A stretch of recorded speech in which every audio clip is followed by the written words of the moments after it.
I don't exactly remember where we were up to with this.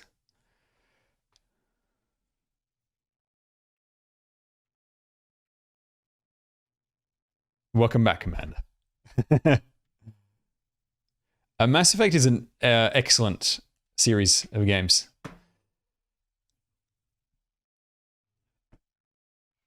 Oh, hang on. The desktop's still muted. Discoveries made it economically unfeasible to keep the colony going. Hang on, it's quite loud for me. I'm going to lower the volume. And then turn it up for you guys. It needs a master volume.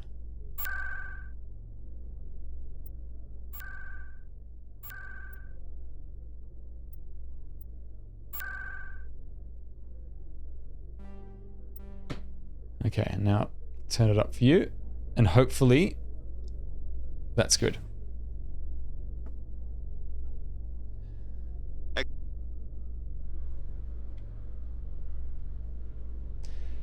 If you like games with really strong characters and story, then the Mass Effect games are really good for that. Let me know, by the way, if the volume's ever an issue. It's always a bit tricky balancing it for video games. Oh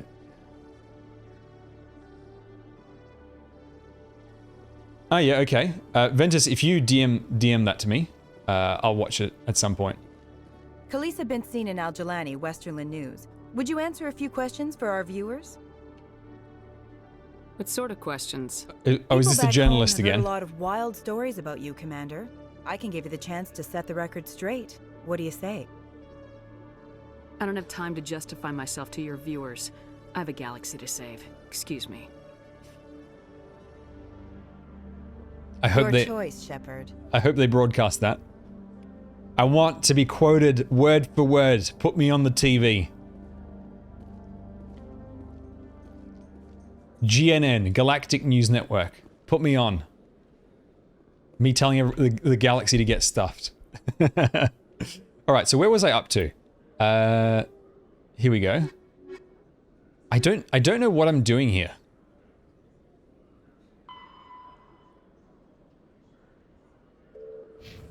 Am I in the... This is the problem when you leave a game. Okay, I'm at the Citadel, which makes me think I'm doing this mission. I must be. Yeah, this is all side stuff.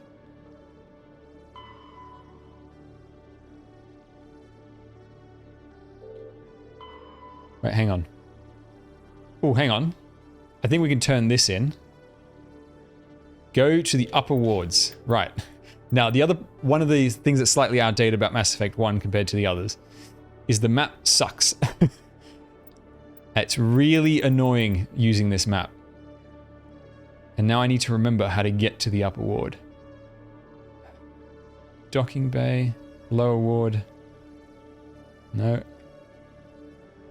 Maybe it's up this way. And then we take another lift.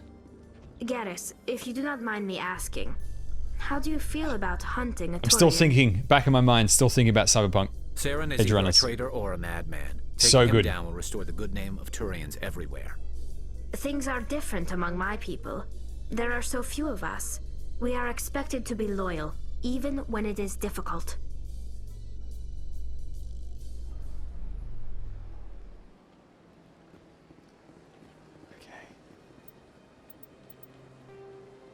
Right, so where? You can't even zoom out to see the whole map at once. Hang on, who's this?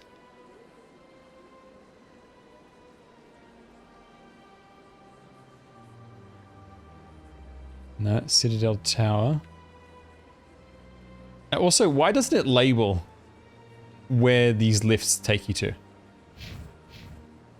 That's another weird thing.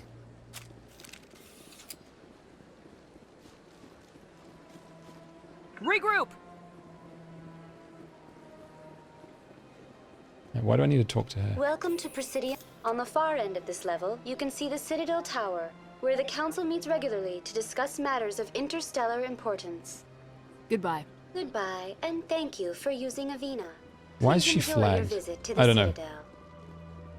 Citadel. So where we were last, if I'm remembering correctly, is we just fought off Saren in front of that place with that river thing, and I think we had to sacrifice. I think we've already done the big sacrifice. I know you. You're Commander Shepard, the human Spectre. Is there something I can do for you? You're Nisana, right? I ran into your sister, Dahlia. Didn't end well for her. What? Are you saying she's... Dahlia's dead, Nisana, and I know she was blackmailing you. And I was all set to try to manipulate you into hunting her down for me. But I guess that won't be necessary now, will it? Oh yeah, that's right. There was her psycho sister. If people found out my sister was a criminal, I'd be considered a security risk. They'd revoke my clearance or place me on administrative leave until she was apprehended. And she was the one working with Saren, wasn't she? Into your account as a token of my appreciation. I think I'm sure so. You'll find the amount satisfactory. I'm a Spectre, not some merc for hire. I can find credits anywhere. True, but I'm the only one who can authorize you to purchase prototype Asari mods. I will get you added to our manufacturer's preferred client list. I think you'd be very interested in what they have available. Goodbye, Shepard. It has been a pleasure doing business with you.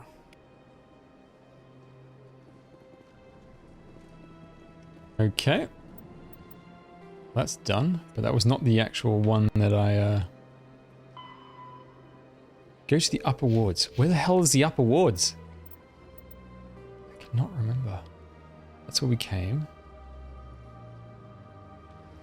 No, that's the...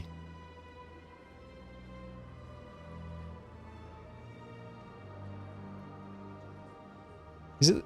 No, it's not in the Citadel Tower. It must be this. Okay.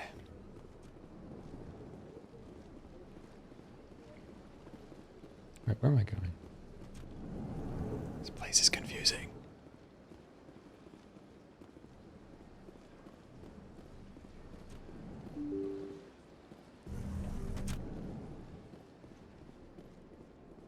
I can't believe I landed a job here.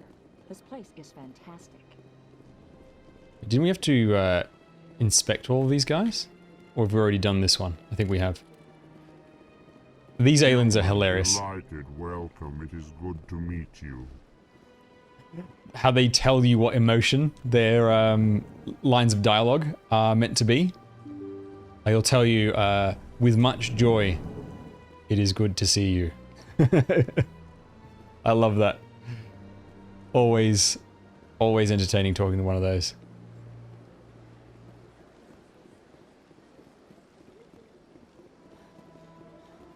That's right. You can only run for 10 meters before you get exhausted.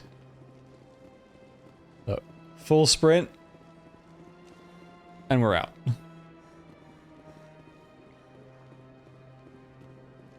Right, hang on.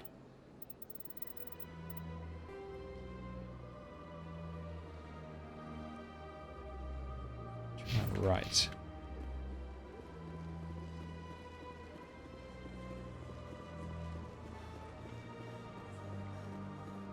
I've told you before, you're not allowed in here. No, this is, we're going down. We're meant to be going up. This is not where I want to be. Where am I meant to be going? For God's sake, this map is so confusing. Surely that can't be right. You can't go to different floors in the map. Like you can't swap floors without going to the floor just to see what it looks like. Technicians are reportedly unsure of what caused the malfunction. A few outdated things in Mass Effect 1. Mass Effect 2 is a huge improvement. Investigating the possible vandalism or misuse of public property.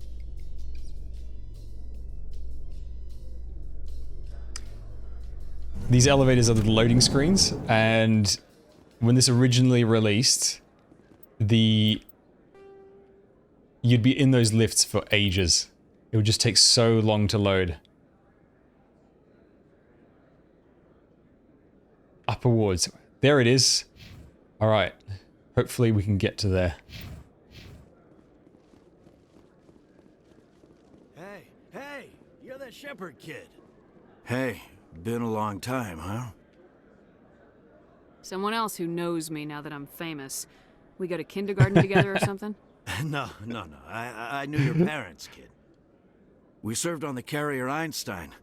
Well, that was 12, 13 years back, though. You were just a kid then. I guess you're not in the service anymore, huh? Yeah, retired, yeah. You know how it is. Times are tough for vets. They always are. And you expect me to just take your word for that? Hey, call your mom up and ask. She'd remember old Zabaleta. She'd vouch for me. Look, I need a favor. I'm kind of short on money these days. I hate hitting you up for money, but a man's gotta eat, right? So... This guy is full of it. Maybe 20 credits. 20 credits is isn't enough to nothing. get you back on your feet, is it? No. I'll just get a meal. You know. You are barking up the wrong shepherd. Maybe my mother would help you. I think you'll just blow it on booze. I'm not a bad guy, kid. I just took my share of lumps. Don't judge me. You ever want to come by and talk, I'll be here. Huh? Can't afford a ticket home, right? You ever just sit and watch people? You can learn a lot. Oh, that was something. Oh, here we go.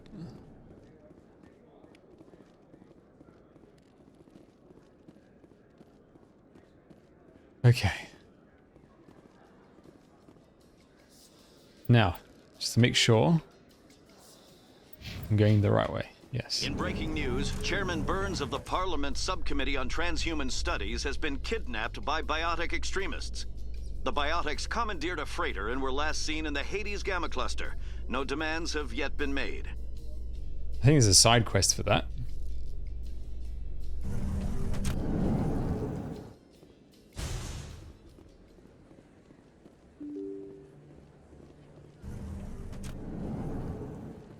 Excuse me, you're the Commander Shepard. It is an honor to speak with you. Yeah, cram your honor. What's this riot about? I'm Charles Saraceno of the Terra Firma Party. With Armistice Day coming soon, we're making our voices heard by the alien appeasers on the Presidium. Can I count on your support in the next election? I don't know Terra Firma's platform. What do you stand for? Right, Our core a value politician. is that Earth must stand firm against alien influences. Politically, culturally, and in the worst case, militarily. But many of your subordinates make this a point of race, not politics. Excuse me, I don't believe human politics are any of your business. Turian spaceport is yours. Of course we're concerned about your leadership. Enough, both of you. Very well, Commander. My apologies. What are you running for? I'm seeking one of the 5 spacer seats in Parliament. They have certain Baroque conditions for a citizen to be able to vote for them. You have to spend more than 6 months a year in space, but you can't have stayed in any one settled system for more than a month. You do spend most of your time in space, Commander. You're marking the end of the first contact war with a protest. As we have every year for the last 26 years. The war taught humanity a lesson that some would forget. If we don't stand up for ourselves, no one else will. Every day I stand up for humanity. Often in the face of bullets. What have you done lately? You really think speeches help? We all serve in our own way, Commander. I'm not a soldier, but I can tell the public why they should support your efforts. Among my people, everyone's a soldier. Even the infirm volunteer to serve behind the front lines. I assure you, I'm only interested in the betterment of humanity. The same as you, Commander. I'm a patriot, Mr. Saraceno. You got my vote. It is gratifying to hear that. Makes no sense We can't allow to pick that option, but I want to see what happens. Again. Since I have your vote, could I convince you to... The support of the first human Spectre would be invaluable. The occupation of Shanxi couldn't happen again. We weren't even sure there were aliens to garrison against back then. It's still a powerful What I like symbol, about Mass Effect Shanxi is the only human is territory ever one of the things I love occupied by about it is an the alien species. is the world building.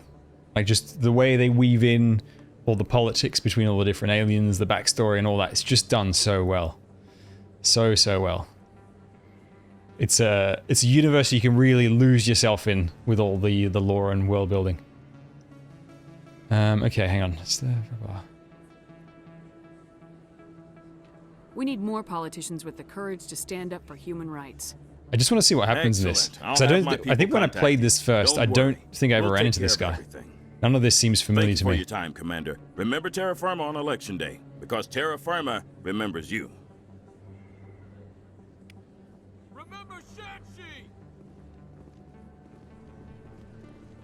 Word on the street is that you've been busy. Congratulations on taking down Fist. I was sure he was a big player in anything going on here. Did you find anything in his office that could help me? Nothing I intend to share with the press. These are for an official investigation. I'm sorry you feel that way, Commander. I'd hoped you'd see the benefit of working with the press. Is she the reporter that you get to punch in the face? Ah, I was kind of hoping something interesting would happen from that. That was disappointing.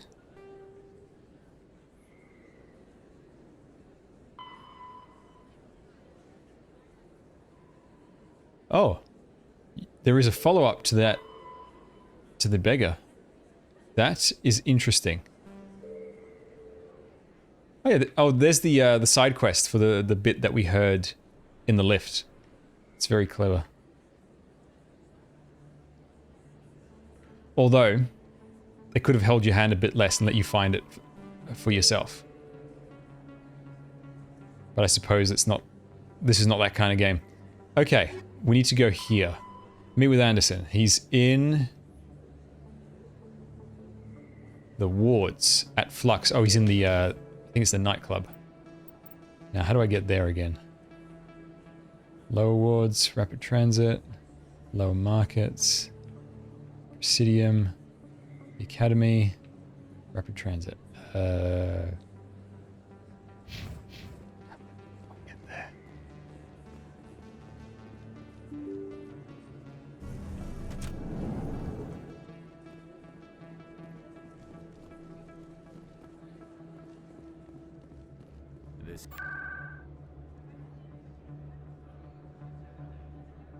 Flux, there we go. Thank God for that.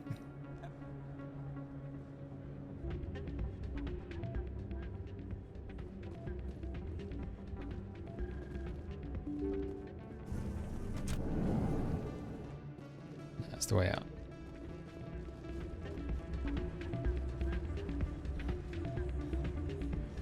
You should be careful who you say that around. It's out of my Mr. Anderson. I'm glad you came, Shepard. I heard what happened. You had to know what was gonna happen. Why didn't you warn me? I tried. The ambassador wouldn't let me get a message through before you docked. I know you're pissed off. That's right, we've been like, but you can't give up. sort of put on, we've been grounded, we both know it's not. pending an investigation. You have to stop Saren from using the conduit. Because of what we did to Saren. And she's grounded.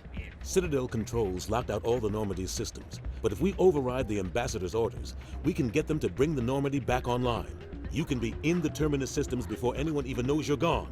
If we steal the Normandy, you're the one left holding the bag. And if Saren finds the conduit, life as we know it is over. The Reapers will destroy us. Humans, Asari, everybody. You're the only one who can stop him, Shepard. So I'll do whatever it takes to get you on the Normandy and off this station. Stealing the Normandy is mutiny. What if the crew won't help me? The Normandy's your ship now, Commander. Her crew will follow you to the ends of the galaxy. We both know that. What's the plan? I can unlock the Normandy from one of the consoles in the Citadel Control Center. You'll have a few minutes before anyone realizes what happened. That's a restricted area patrolled by armed guards. How are you going to get in? Leave that to me. Just make sure you're in the Normandy when the systems come back online. There's got to be a better way. Ambassador Udina issued the lockdown order. If I can hack into the computer in his office, maybe I can override it. He won't just stand by while you use his computer. Hopefully he won't be there. If he is, I'll just have to think of something. The ambassador won't forgive this, Captain. You'll be charged with treason, a capital offense. We don't have a lot of options. I break into the ambassador's computer. or I take my chances with the patrols in Citadel control. I don't remember this. If you're lucky, the patrols won't catch you. I'll be careful. You ready to get the hell off this station, Commander? Yeah, let's do it. Let's do it. I'll take care of the lockdown. You get down to the Normandy and tell Joker to stand by. That's right, they don't believe us that Saren, the Turian Spectre, is a bad guy.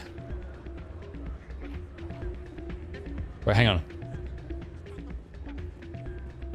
I don't think Shepard can dance in this one. I think that's later Mass Effect where you can get on the dance floor and do this very awkward dance.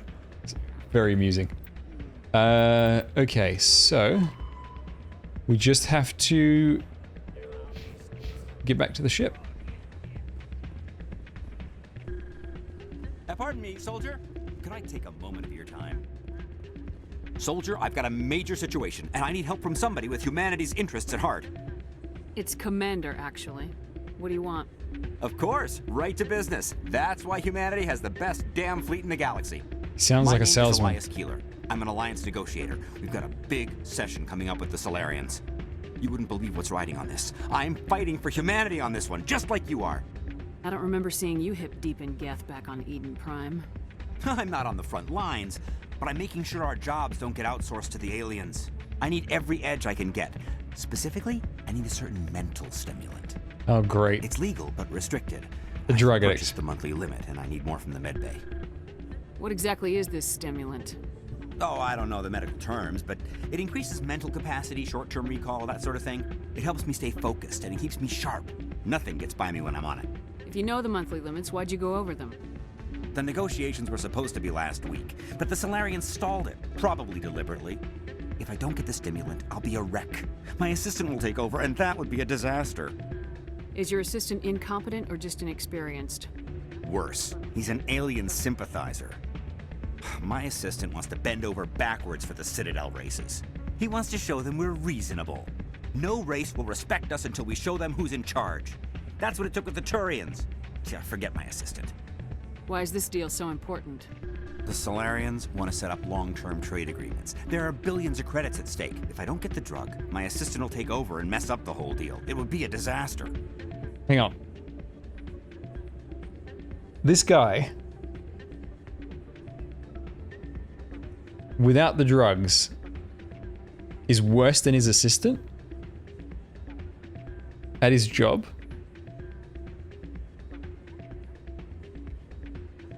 Oh my god. Is your assistant incompetent or just inexperienced? Worse. He's an No race will respect us until we show them who's in charge. That's what it took with the Turians. Yeah, forget my assistant. Keeler, you've got a problem. You need to get treatment. It might look that way from the outside, but this is just a one-time slip-up.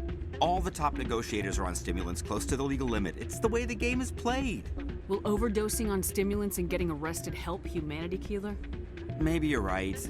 I've been trying to keep humanity strong, and maybe I've pushed myself too hard. I'll tell you what, this will be the last time I use the stimulant.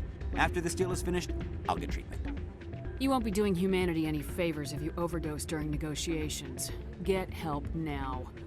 You don't understand! Humanity needs me, and I need that stimulant. Without it, I don't know anymore.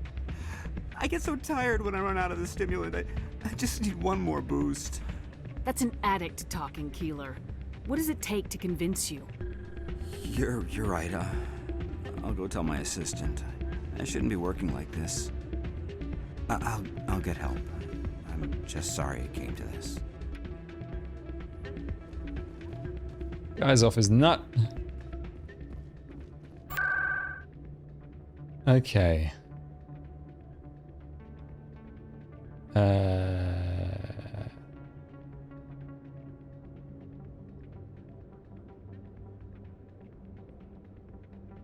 Wait. How do I get out of here?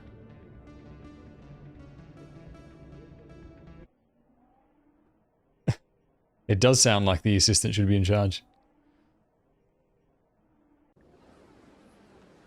Okay, so from here... We need to go back the way I came. I think. That's the wards.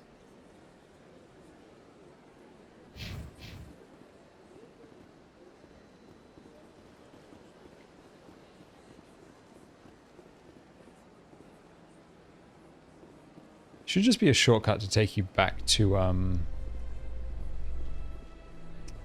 your ship. Maybe there isn't, I just don't know it. In Eden Prime, we present another profile in courage with serviceman Nirali Bhatia. A devoted wife and talented chef, serviceman Bhatia joined the Alliance military under the Deferred Education Plan. After finishing her service, Bhatia planned to open a restaurant. Instead, she gave her life protecting the colonists of Eden Prime. For more profiles in courage, or to explore opportunities in the military, please visit the Alliance Military on the extranet. Keyword, courage.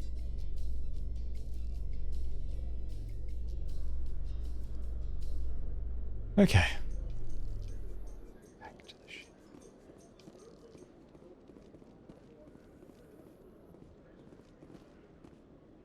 To the docking bay. Terra Firma Party candidate Charles Saraceno confirms that the first human Spectre endorsed his candidacy.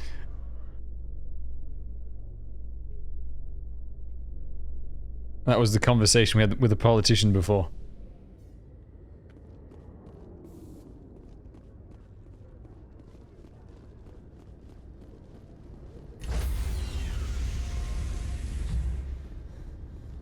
Stand by, shore party. Decontamination in progress. Still throws me off a little bit. Sir, this is a restricted area. Sir, you can't... Shepard, the voice actress for Shepard is the same as the voice actress for that airlock bit. It's just Shepard talking to herself.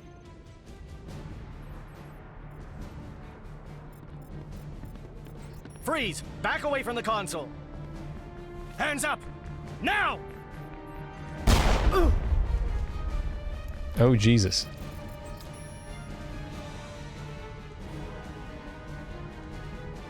This doesn't look familiar, so I'm pretty sure the first time I played, I must have picked a different option.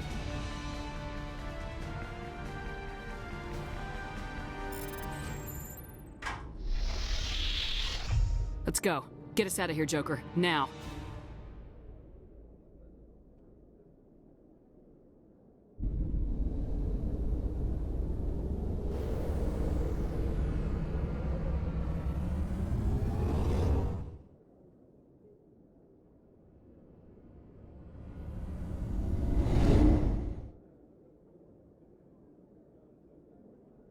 In the Mass Effect universe, I would love a game set on a place like the Citadel, where you just play as like a detective, just investigating crimes and stuff on that place.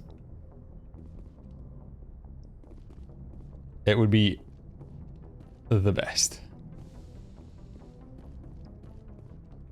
I think over here... Computer, give me a real-time connection to the Dreadnought Kilimanjaro. I want to speak to my mother, Exo Shepard. Shepard speak? Oh, hi. I don't have time for a personal call right now. I'm on duty. Forget it. I'm busy too.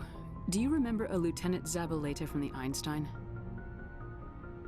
Ernesto? Have you heard from him? He was one of the Marines. I did not know you could talk to Shepard's mother. I thought the parents were dead. I lost track of him after there was an incident. Wait, hang on. In the background options at the start, the character, you can say that you're an orphan, right?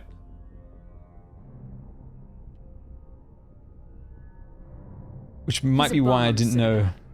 He said he knew you and hit me up for money. I'm sorry. Which is why I didn't know about this. You remember the Batarian raid on Mindwar in 2170? You were in high school. The Einstein's task group responded to the Mayday. The Batarians were still pulling out when the Marines hit groundside. Zabaleta was one of the first down. He was never quite the same after. I don't understand. What happened down there? About every abomination that a sentient being can do to another. To a slaver, a person is just another animal. And humans aren't always liked out here. We honestly did not know about any of this. They'd shoot those they couldn't use, implant control devices in the skulls of those they could, without anesthetic. He snapped after seeing what happened down there. He tried to keep working, but it rode him. He showed up drunk on duty more and more. We couldn't always cover for him.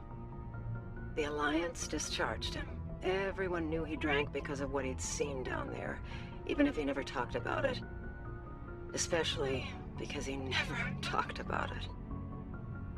He let one experience ruin his career. His whole life. Not everyone is as strong as you. If you see him, tell him we still worry about him. Tell him to go to the Veterans Affairs office. I have to go. But take care of yourself. You're making us proud. Kilimanjaro out. Honest to God, I'd never heard of anything to do with Shepard's parents in this game. That is really cool.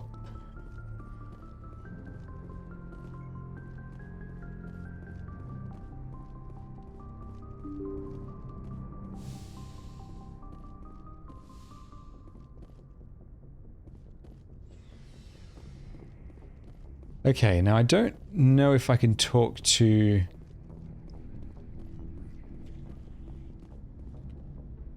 I've got to talk to everyone again. Anything you need, Commander? Just trying to get a sense of where the crew's at. Thoughts? I've wasted enough of your time for now, Commander. We'll have time for personal debriefings. Okay. What's your opinion on the last mission? Input? We're fighting giant machines from outside the galaxy. Should I? We'll talk later, Caden. I'd like that. I think I've already done all that. I don't think there's anything new since we did it before. Okay, so I've got to go back upstairs then. Oh no, this is going down. Ah! Crap. It's so slow. It goes like 2 meters down and it takes an hour. Now, I have only played one piece of DLC in the entire Mass Effect trilogy. And that was the Lair of the Shadow Broker for Mass Effect 2. I can't believe we stole the Normandy. I mean, I'm not surprised after everything you've told me. But still. You sound worried, Garrus. No, not really. If you're wrong, we'll pay for it. But if you're right and we did nothing, I think we'd regret it a whole lot more. I just hope we can catch Saren before they realize we're missing. We'll catch him. Just be ready when we do. Yes, Commander. Okay. Stealing an Alliance ship? Risky stuff. I hope you know what you're doing, Shepard. I'm not as crazy as everyone thinks. Sometimes crazy. Even crazier. Way to go. I just hope they don't catch us before we get our hands on Saren. They won't. I hope you're right. Yeah, we've done So all long, that. Rex. Okay, so there's no new personal dialogue with any of the characters.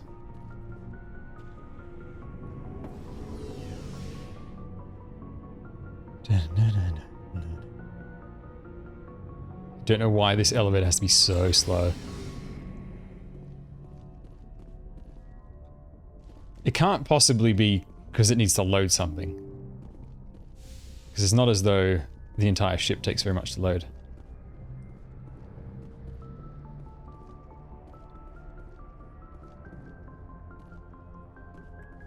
Message coming in.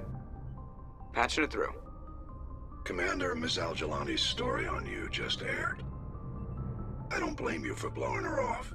She should have made a request through channels. Oh, this is the reporter. People doing spin control, a little mimetic engineering, and people will forget about this in a week. Just wanted to let you know what the response was back home. I won't keep you any longer. Fifth Fleet out. Okay. That's hilarious.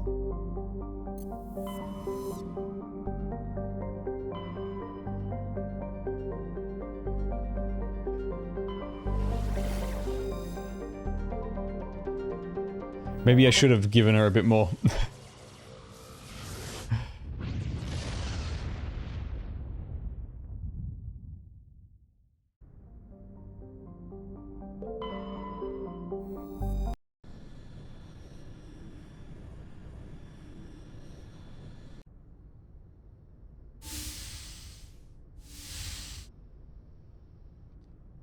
Commander? You probably shouldn't call me that. I probably shouldn't even be wearing this uniform. Yeah, hell of a thing. We broke our oath to defend the Alliance, so we can keep it. What happens if this doesn't work out, Shepard? I mean, we mutinied, we stole a prototype warship. If they wanted to get technical, they could throw in kidnapping. We're a hell of an example of humanity's best and brightest, huh? I keep reminding myself we're doing the right thing. I don't believe me yet. Well, if I didn't think you were doing the right thing, I wouldn't be here. It'll really hit the fan when we get to Ilos. If things don't go well, I want you to know, well, I've enjoyed serving under you. Caden, you stopped being a subordinate a long time ago. Don't you think it's time to act like it?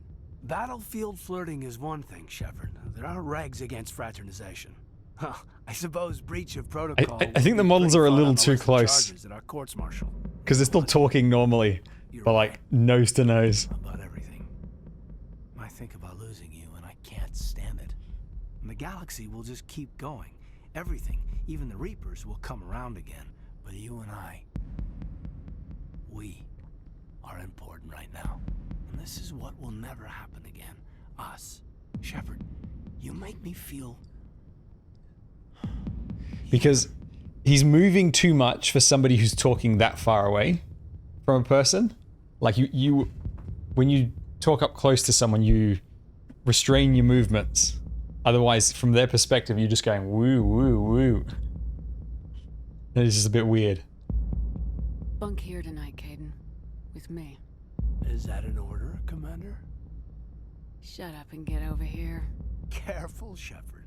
I might think that you're abusing your authority. A serious breach of protocol.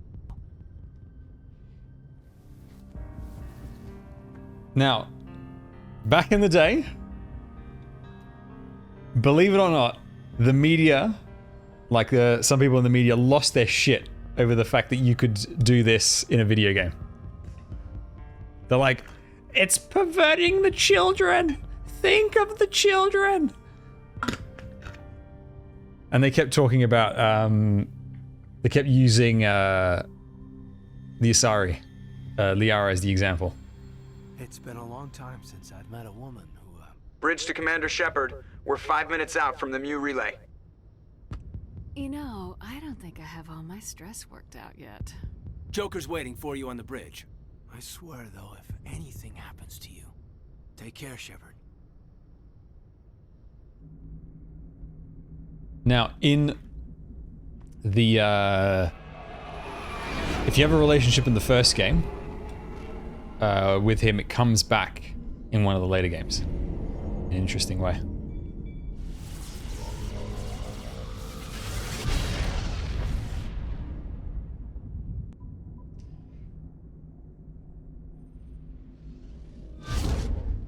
Ah!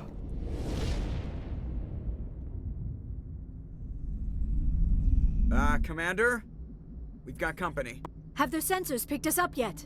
Well, stealth systems are engaged. Unless we get close enough for a visual, they won't have any idea we're here. Picking up some strange readings from the planet's surface. Take us down, Joker. Lock in on the coordinates. Negative on that, Commander. The nearest landing zone's 2 clicks away. I have not seen Chainsaw Man, no. But I do intend to watch it at some point. There is nowhere closer. I've looked. Drop us in the Mako. You need at least 100 meters of open terrain to pull off a drop like that. The most I can find near Saren is 20. 20 meters? We'll never get in close enough for a drop. We have to try. Find another landing zone. There is no other landing zone. The descent angle's too steep. It's our only option. It's not an option. It's a suicide run. We don't... I can do it. Joker? I can do it. Gear up and head down to the Mako. Joker, drop us right on top of that bastard. Yeah, I've seen some art of it, and like a few panels from the manga, and it's pretty nuts. Hang on, add to squad with an X, and let's go.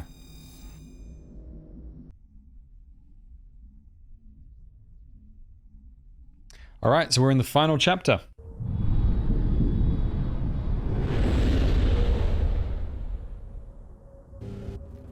It would just take a bit too long to do all the side stuff. I already did a fair amount of it at this point.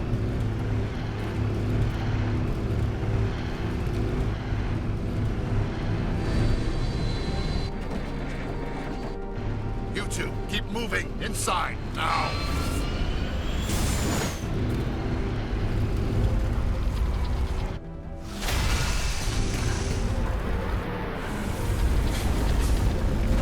Should have just shot him. We have to get inside this bunker before Saren finds the conduit. There's no way we're getting past that door with brute force. Saren found a way to open it. There must be some kind of security override somewhere in this complex. We'll have to find some way to get it up and running again.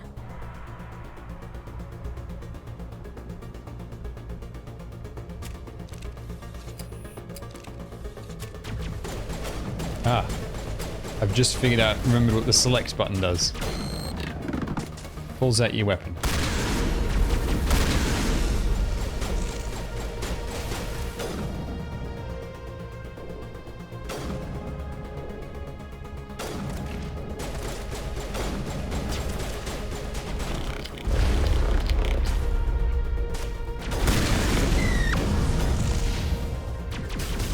Oh, couple of big guys. No, that's my ally.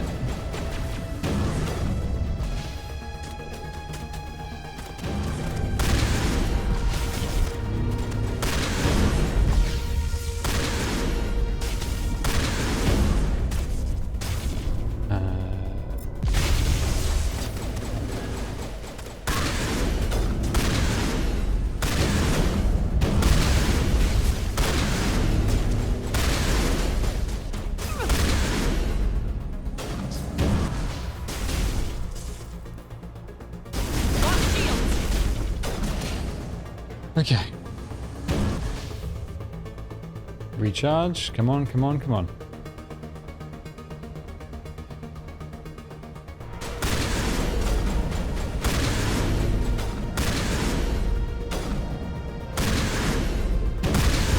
Oh Jesus, I got one shot.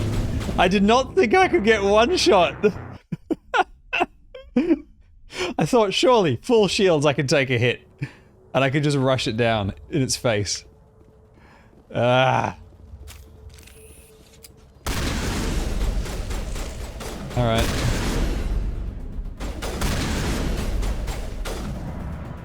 Thank you, Garrus. Alright, let's not repeat that again.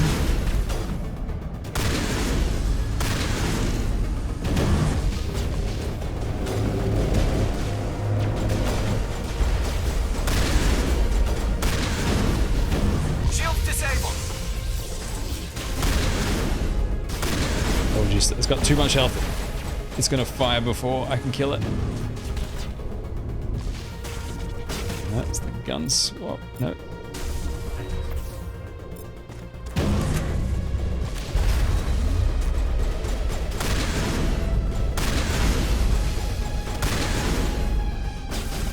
Okay. Oh, Jesus. Saw that coming towards me.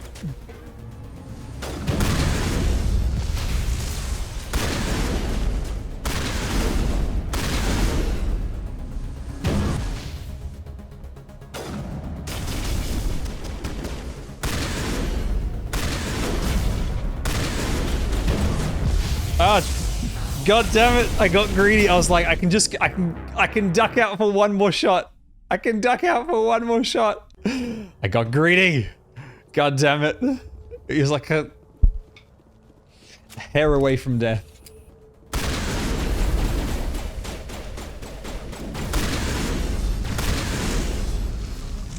Alright.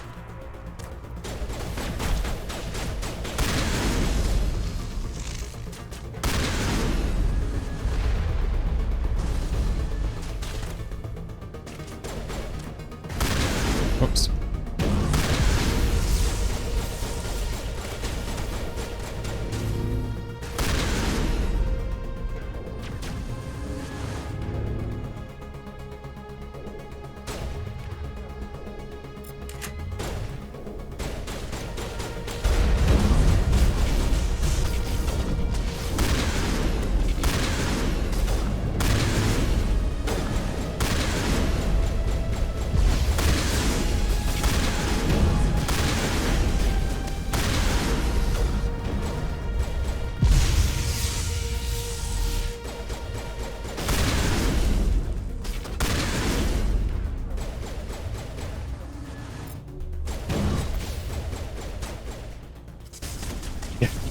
Right, this time, no greed.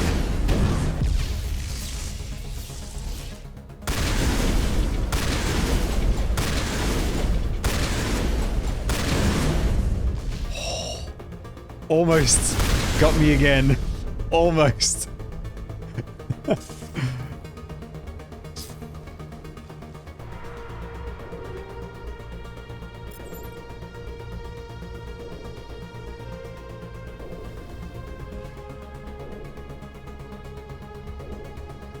What's down here? Where am I going?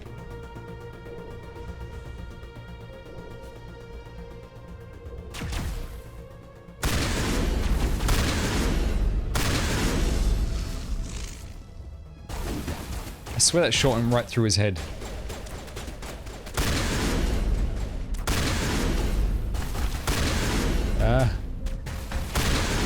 Stay still.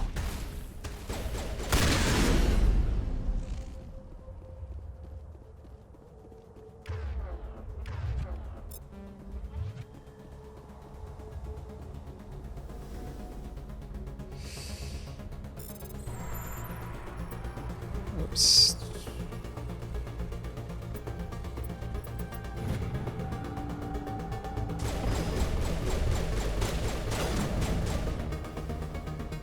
Oh, it's these guys.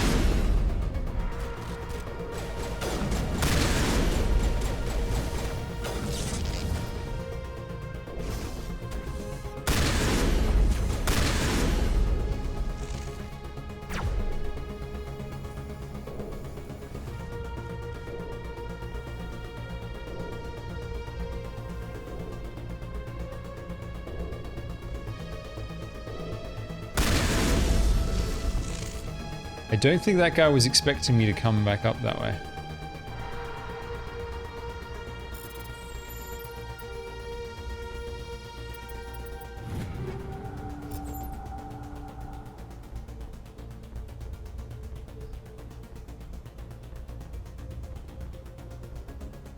Why is it pointing me to here? Ah. I think I need to turn the power on to that. Oh no, this is where I was just before, where I died those 2 times. Ugh. I'm going around in a circle. I think I need to go to where those wall clingers were. There must be something at the back there.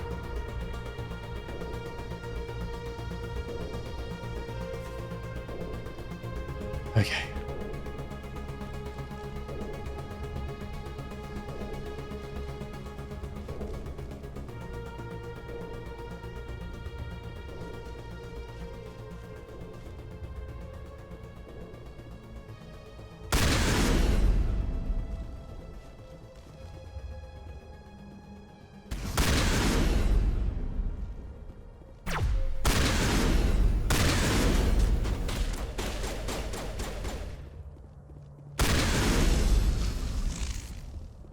Okay.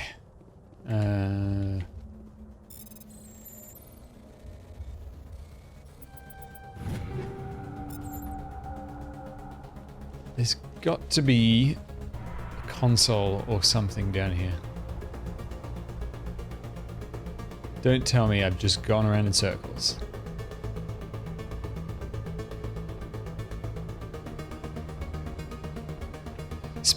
These things remind me, I need to play that game Scorn.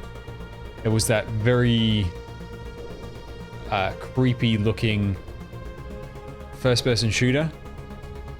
Like everything is very fleshy, and like you inject things into your veins under your muscles, and very creepy looking game.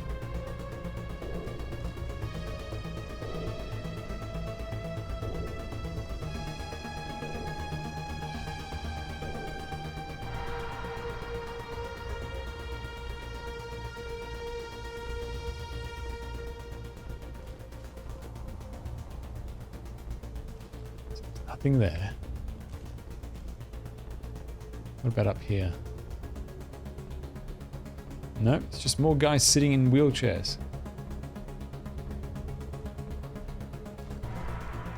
Where?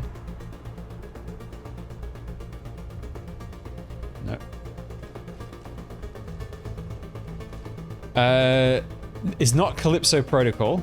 That's the one that's like Dead Space. This is a different one. Don't think I've been here before.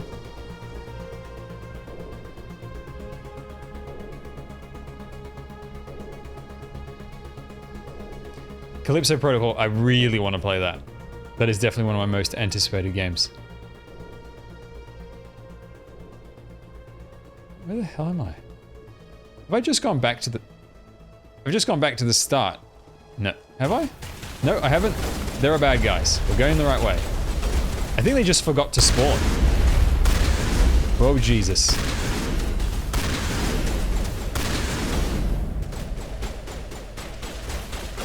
I ran up here, there was nothing, and then they suddenly spawned.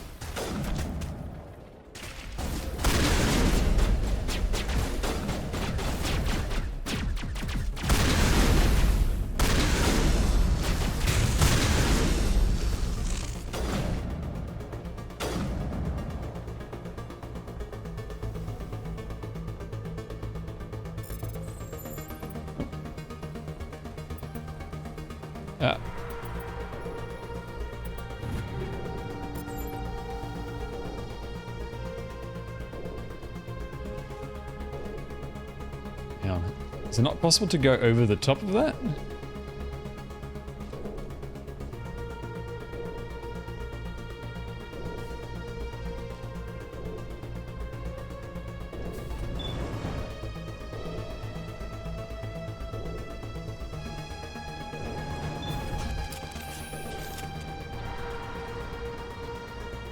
Yeah, if you look up the video game Scorn, just look at screenshots of it, it'll show you exactly what I mean.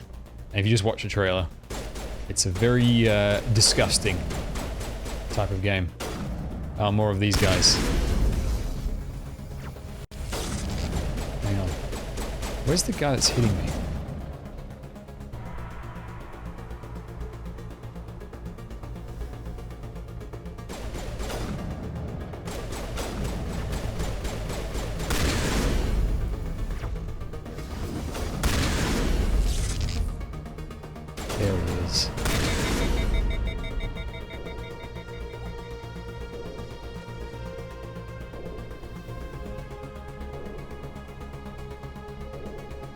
So I think all there is up here is this. It's not actually the right way to go. Whoops, too far.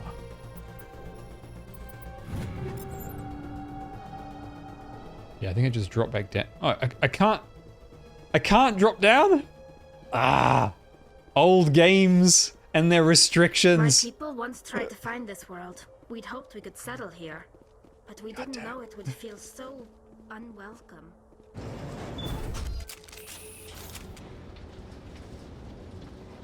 I can't drop down 1 foot off the ledge.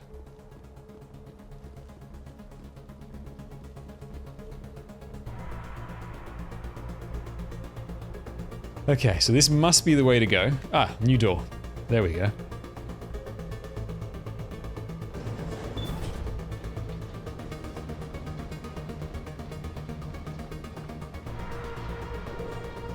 What?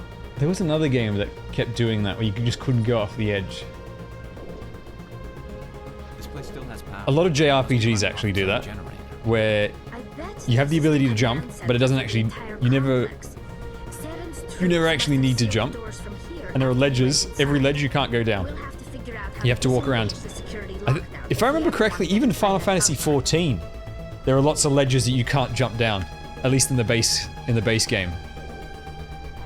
For whatever random reason, and you have to walk around. Yeah, it's so, it annoys me to no end.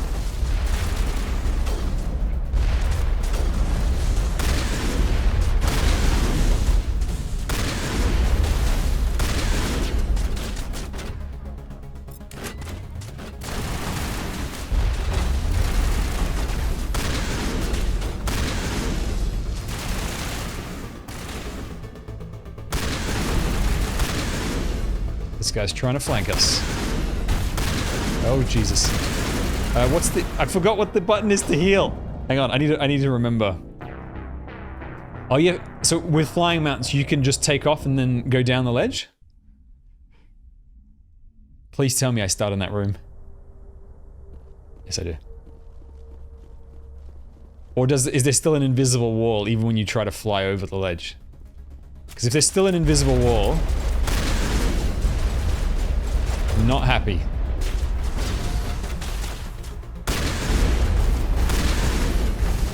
Alright, so it's the Y button to heal. Okay.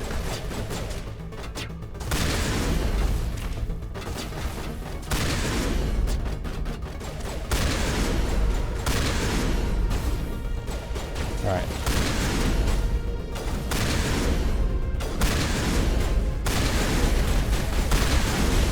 Mini-gel deployed. Charging up. It's like the edge of the map. You can't... Otherwise, you can go over the wall. Right. That is so strange. Hang on, where's the last enemy? Alright, let him come to me while I hack this box. This is much easier. Hello, hello, welcome. You join us in the final chapter of Mass Effect 1.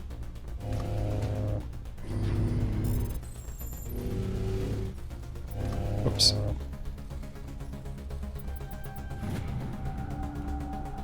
Oh, there's the bad guy. Wait, why would it not let me aim forward? What the hell's going on?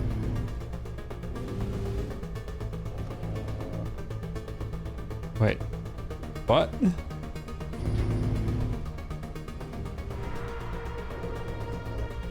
They're just looking around?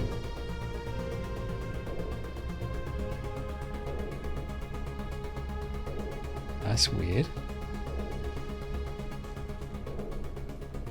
Security panel. Here we go. Come on. Saren's already got a head start. We have to go find him before he reaches the conduit. Unless he's already found it, then we're just walking into a trap. That's a chance we'll have to take. Hold on. Something's happening. Too late. Unable to... Invading fleets. No escape. Sounds like some kind of message, but I don't recognize the language. It's probably in Prothean. This recording must be 50,000 years old. No wonder we can't understand it. The message is all broken up, but I recognize some of the words. It's a warning against the Reaper invasion. Incredible! The cipher must have transferred an understanding of the Prothean language into your mind. Not safe. Seek refuge inside the archives. What's it saying? Can you make out anything useful? Vault Reapers. The Citadel. Overwhelmed. Only hope. Act of desperation. The conduit. All is lost. It said something about the conduit, but it's too degraded to help. We should go. Cannot be stopped. Cannot be stopped. Okay. Where to now? I think I'm just going around in a circle.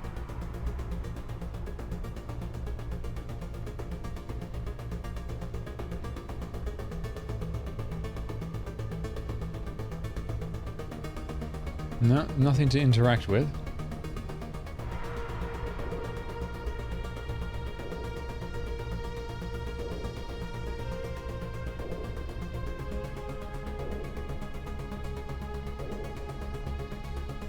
Okay. I like the look of this this place.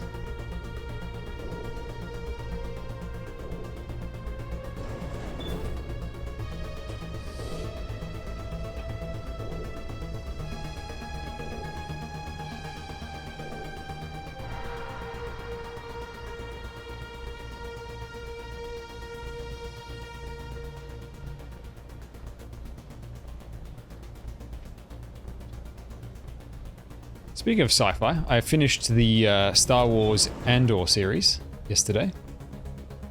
Much better than I expected. Much better than I expected. Considering the quality of the Star Wars stuff recently, that was surprisingly good. Hang on, did I just come back to where I started? Oh, this is the door I couldn't get through beforehand, isn't it? Wait, no. Where the hell am I supposed to go?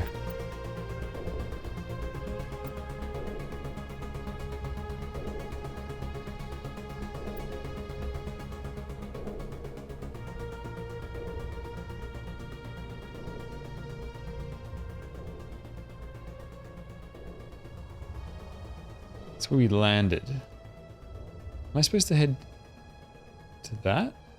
No.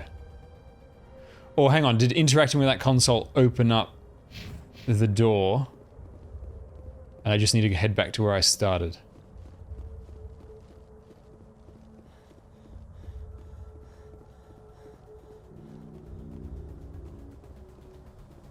Who votes we take the vehicle into the there we go. underground bunker?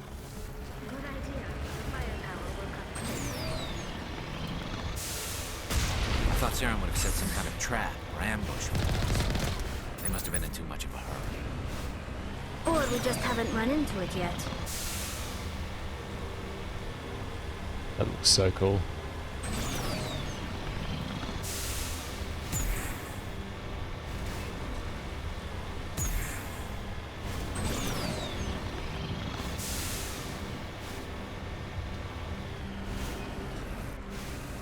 What are all those things on the wall? Some kind of containers? They look like stasis pods. The Protheans probably tried to keep themselves alive through cryogenic freezing.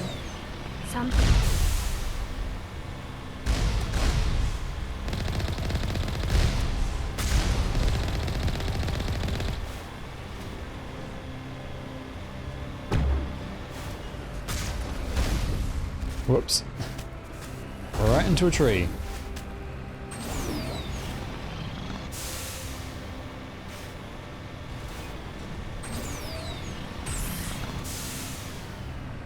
That's some real airtime right there.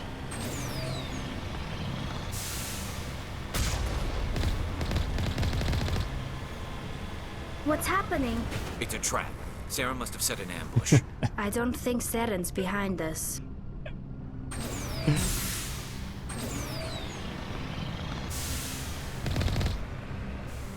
Hang on. How am I going to get out of this? I literally drove up the wall and it flipped me over. Unfortunately, the cannon is, the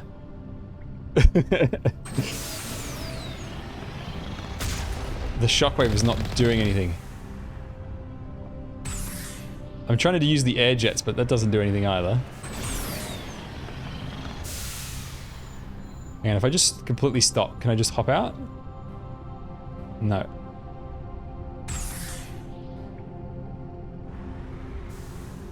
I'm totally stuck!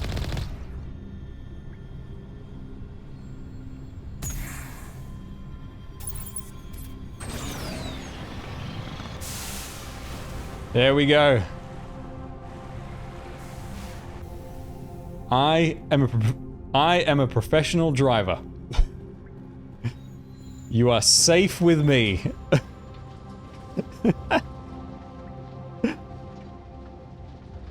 It's too good.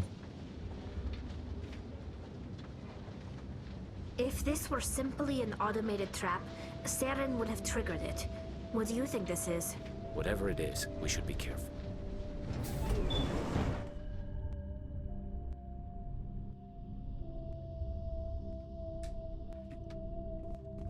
Okay. Let's go. You are not Prothean, but you are not machine either. This eventuality was one of many that was anticipated. This is why we sent our warning through the beacons. Looks like some kind of VI program. Pretty badly damaged. I do not sense the taint of indoctrination upon any of you, unlike the other that passed recently. Perhaps there is still hope. Wait a minute. How come I can understand you? Why aren't you speaking the Prothean language? I have been monitoring your communications since you arrived at this facility. I have translated my output into a format you will comprehend. My name is Vigil. You are safe here for the moment, but that is likely to change. Soon, nowhere will be safe. Are you some kind of artificial intelligence program? I am an advanced non-organic analysis system, with personality imprints from Kesad Aishan, Chief Overseer of the Ilos Research Facility. Saren could be at the conduit right now. We have to go. You seek to end a cycle that has continued for millions of years. To stop it, you must first understand it, or you will make the same mistakes we did. The Citadel is the heart of your civilization and the seat of government, as it was with us, and as it has been with every civilization that came before us. But the Citadel is a trap. The station is actually an enormous mass relay, one that links to dark space, the empty void beyond the galaxy's horizon. When the Citadel relay is activated, the Reapers will pour through, and all you know will be destroyed. How come nobody ever noticed the Citadel was an inactive mass relay? The Reapers are careful to keep the greatest secrets of the Citadel hidden. That is why they created a species of seemingly benign organic caretakers. Forgot about that. The Keepers Those weird maintain spider-looking the things that we station's scanned basic before. functions. They enable any species that discovers the Citadel to use it without fully understanding the technology. Now I remember. Reliance on the Keepers ensures no other species will ever discover the Citadel's true nature. Not until the relay is activated and the Reapers invade. How do the Reapers survive out in dark space? We have only theories. The researchers here came to believe the Reapers enter prolonged states of inactivity to conserve energy. This allows them to survive the thousands and thousands of years it takes for organic civilization to rebuild itself. But in this state, they are vulnerable. By retreating beyond the edges of the galaxy, they ensure no one will accidentally discover them. They keep their existence hidden until the Citadel relay is activated. The Reapers can wipe out the Council and the entire Citadel fleet in a single surprise attack. That was our fate. Our leaders were dead before we even realized we were under attack. The Reapers seized control of the Citadel, and through it, the mass relays. Communication and transportation across our empire were crippled. Each star system was isolated, cut off from the others. Easy prey for the Reaper fleets. Over the next decades, the Reapers systematically obliterated our people. World by world, system by system, they methodically wiped us out. The war was lost. If you'd surrendered, they might have let you live. No offer of surrender was ever given. Our enemy had a single goal: the extinction of all advanced organic life. Through the Citadel, the Reapers had access to all our records, maps, census data. Information is power, and they knew everything about us. Their fleets advanced across every settled region of the galaxy. Some worlds were utterly destroyed. Others were conquered, their populations enslaved. These indoctrinated servants became sleeper agents under Reaper control. Taken in as refugees by other Protheans, they betrayed them to the machines. Within a few centuries, the Reapers had killed or enslaved every Prothean in the galaxy. They were relentless, brutal, and absolutely thorough. What do the Reapers get out of this? Why do they keep repeating this pattern of genocide over and over? Good question, Shepard. The Reapers are alien, unknowable. Perhaps they need slaves or resources. More likely they are driven by motives and goals organic beings cannot hope to comprehend. In the end, what does it matter? Your survival depends on stopping them, not in understanding them. I don't understand. Where did the Reapers go after they conquered your people? Our worlds were stripped bare, harvested by the indoctrinated slaves. Everything of value, all resources, all technology was taken. Certain that all advanced organic life had been extinguished, the Reapers retreated back through the Citadel relay into dark space, sealing it behind them. all evidence of the Reaper invasion had been wiped away. Only their indoctrinated slaves were left behind, abandoned. Mindless husks, no longer capable of independent thought, the indoctrinated soon starved or died of exposure. The genocide of the Protheans was complete. You said you brought me here for a reason. Tell me what I need to do. The conduit is the key. Before the Reapers attacked, we Protheans were on the cusp of unlocking the mysteries behind mass relay technology. Ilos was a top-secret facility. Here, researchers worked to create a small-scale version of a mass relay, one that linked directly to the Citadel, the hub of the relay network. Conduit's not a weapon. It's a backdoor onto the Citadel.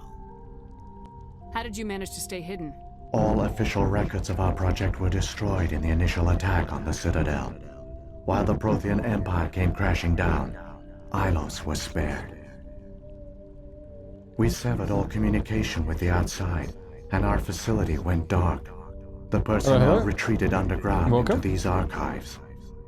To conserve resources, everyone was put into cryogenic stasis. I was programmed to monitor the facility and wake the staff when the danger had passed. But the genocide of an entire species is a long, slow process. Years passed, decades, centuries. The Reapers persisted, and my energy reserves were dwindling. You should have fought. We were a few hundred against a galactic invasion fleet. Our only hope was to remain undetected. I began to disable the life support of non-essential personnel.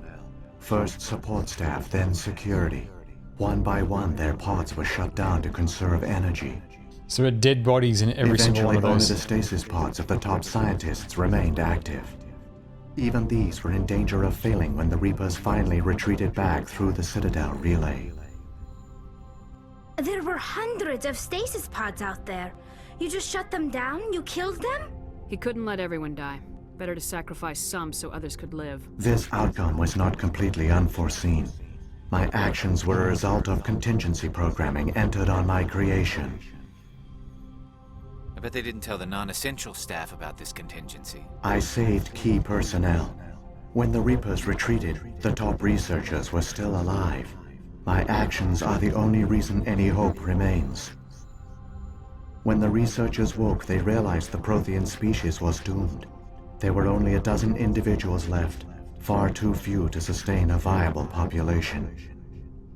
Yet they vowed to find some way to stop the Reapers from returning. A way to break the cycle forever. And they knew the Keepers were the key. Aren't they under the influence of the Reapers? The Keepers are controlled by the Citadel. Before each invasion, a signal is sent through the station compelling the Keepers to activate the Citadel relay. After decades of feverish study, the scientists discovered a way to alter this signal. Using the conduit, they gained access to the Citadel and made the modifications. This time, when Sovereign sent the signal to the Citadel, the Keepers ignored it. The Reapers are trapped in dark space. Saren must have some plan to undo everything you did. The one you call Saren will use the conduit to bypass the Citadel's defenses. Once inside, he will transfer control of the station to Sovereign. Sovereign will override the Citadel systems and manually open the relay, and the cycle of extinction will begin again. Let's kick his ass. Somehow. There's a data file in my console. Take a copy when you go. When you reach the Citadel's master control unit, upload it to the station. It will corrupt the Citadel's security protocols and give you temporary control of the station. It might give you a chance against Sovereign. Wait, where's the Citadel's master control unit? I've never heard of anything like that. Through the conduit, follow Saren. He will lead you to your destination. Saren's got enough of a head start. Grab that data file and let's go. The one you call Saren has not reached the conduit. Not yet. There is still hope if you hurry. Okay. Let's do this.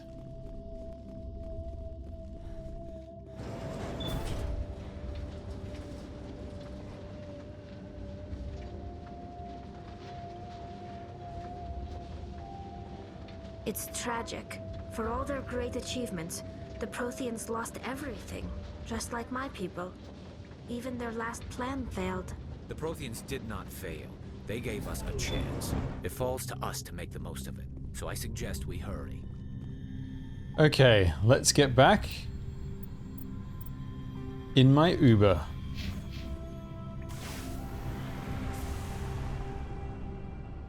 Hang on. We did get a little turned around, so I just want to make sure I'm going in the right direction. Which I'm not.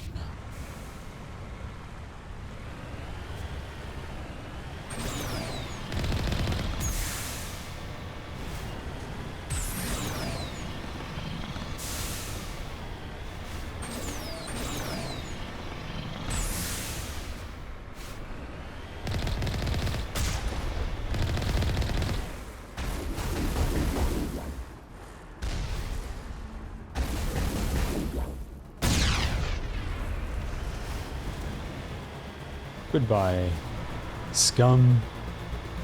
Villainous scum.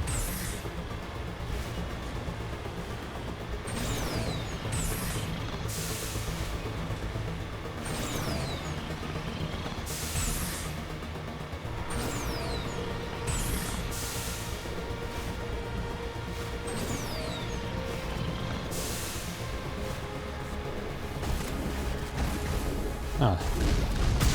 Hello, lads.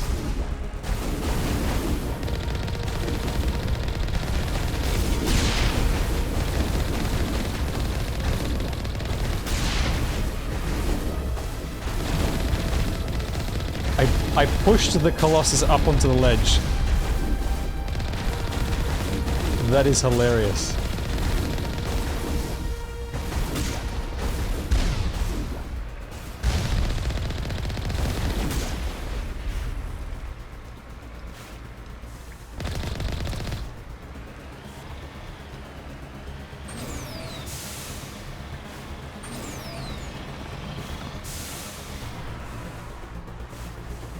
Yeah.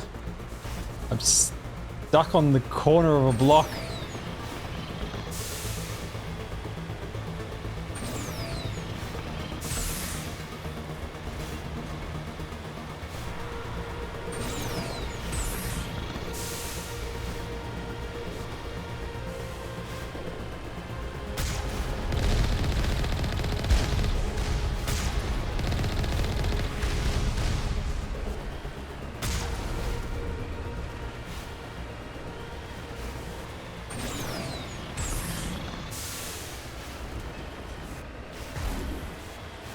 This is the slipperiest car in the universe to drive.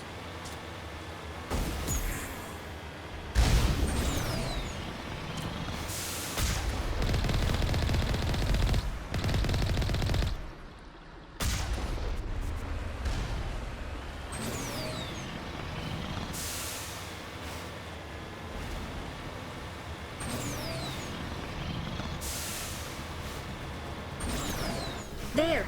The conduit! It's incredible. We don't have time to admire the view. We have to get through that relay, and these Geth aren't gonna make it easy on us. Let's go. Let's go.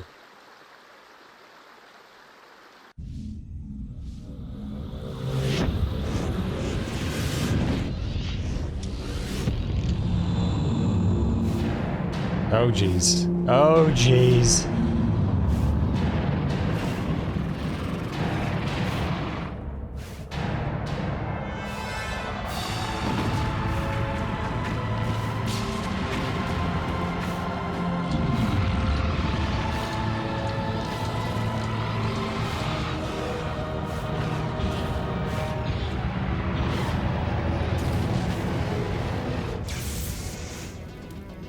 Activate the defenses! Seal the station! The arms aren't moving. Systems not responding.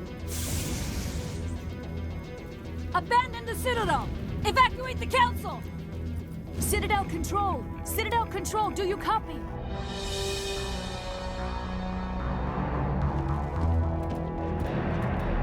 Dun dun.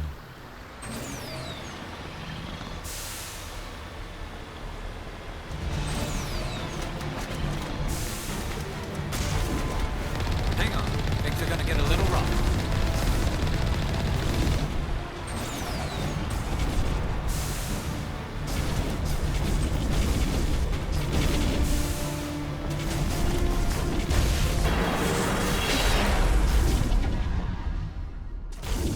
We launched a car into space.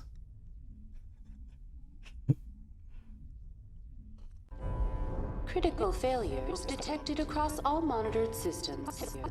Please begin emergency evacuation procedures. If I don't land upside down, I'll be disappointed.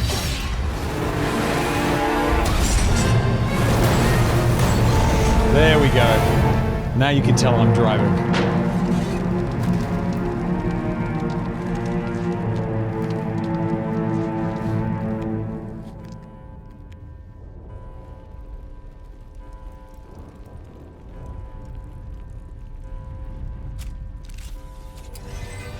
Critical failures detected across all monitored systems. It's so messed up. Emergency evacuation. This is not a failure. Cupcakes or carrot cake? I think I probably like carrot cake more because it's less sweet. Critical failures detected across all monitored systems. I reckon I could eat more carrot cake in one sitting than cupcakes. I think cupcakes I could have maybe one before I find it too sweet. Okay.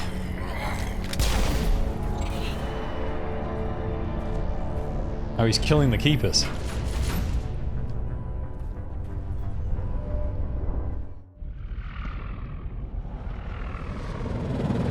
The Citadel's closing. They're sealing the station.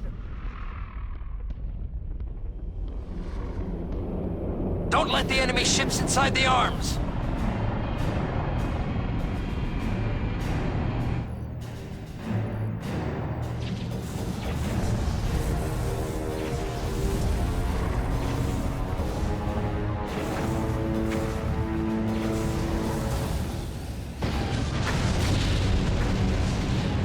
That would be terrifying.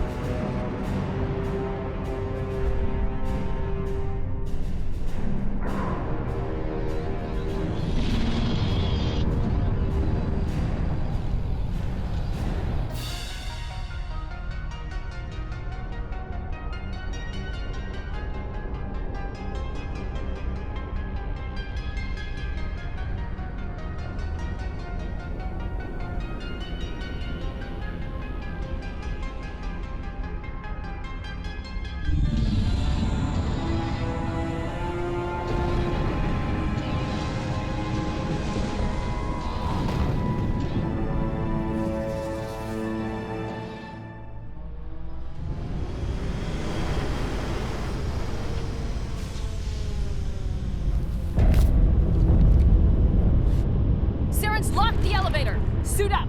We're going outside.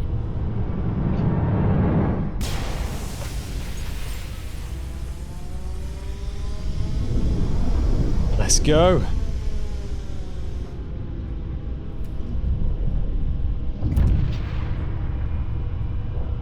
This is such a cool idea for a set piece for a final stage.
Oh yeah, that's right, these guys hit really hard and take a lot of hits. Oh Jesus. As demonstrated right there. Should have healed. I forgot. I have to manually heal.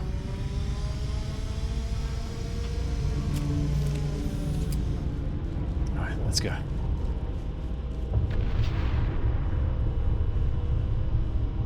I wonder if I could just ignore everything, just run through to speed it up.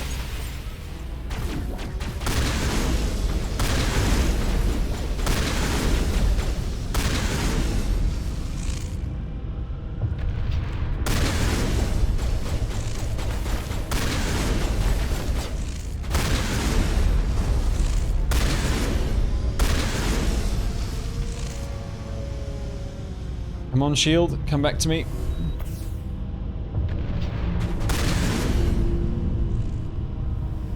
There we go.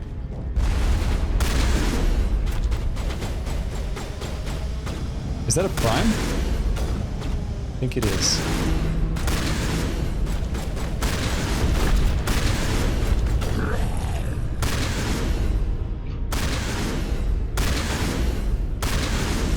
They take so many hits, those guys.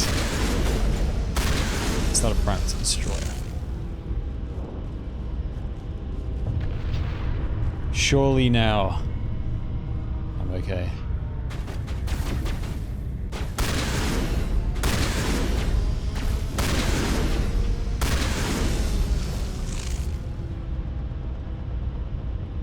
The guns are just floating around.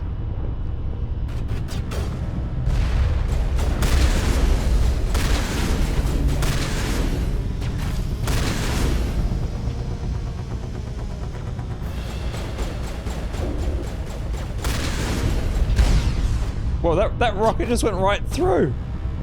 Right through the ledge. That is cheating.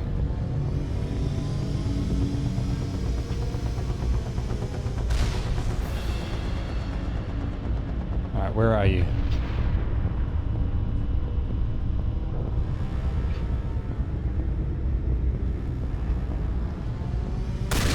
Ah. There we go. Again, the weird floating gun. Whoa, Jesus.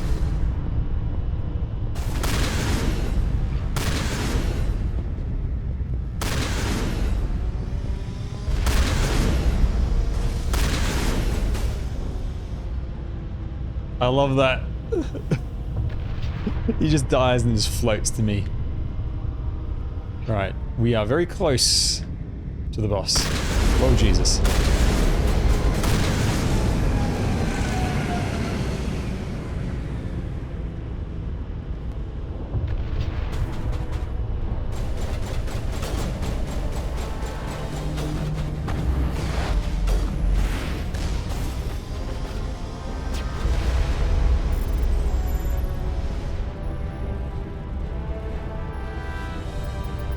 Oh, no. There we go.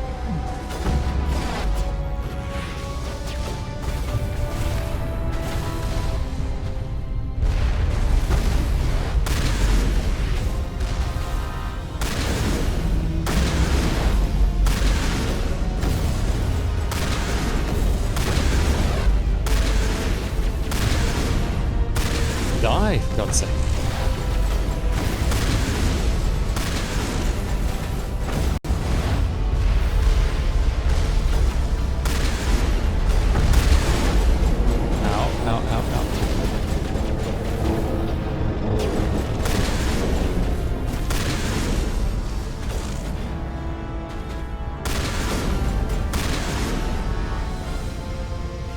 Alright, surely that's the last of them.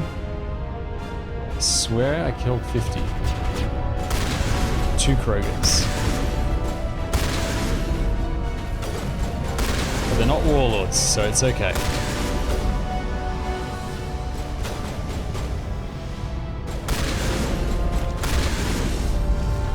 Right in the face. And I love that my acid gun just disintegrates them.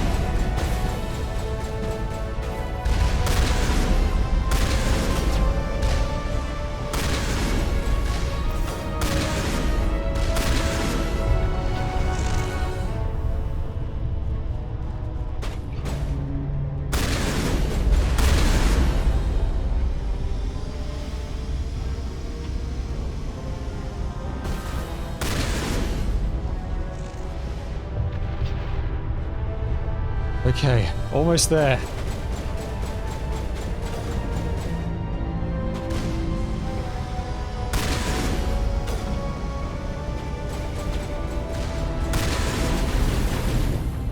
I'm moving too far forward.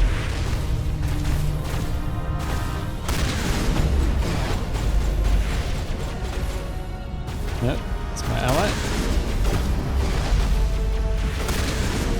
Ready gel deployed. Now I'm ready.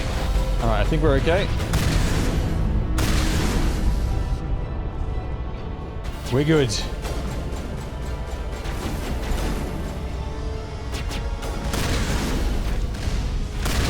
Ah, stop moving. Thank you. Ah, no! Rocket to the face! We're not good. We're not good. Please tell me that the checkpoint is at the start of that area. It's a bit further back than I'd like.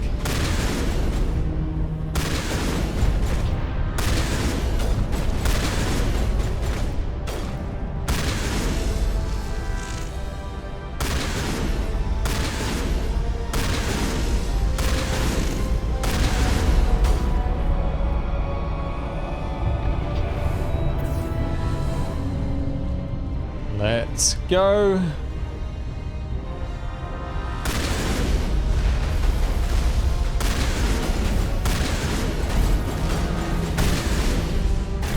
Oh, Jesus. I dodged it and then I walked back into it. Uncool.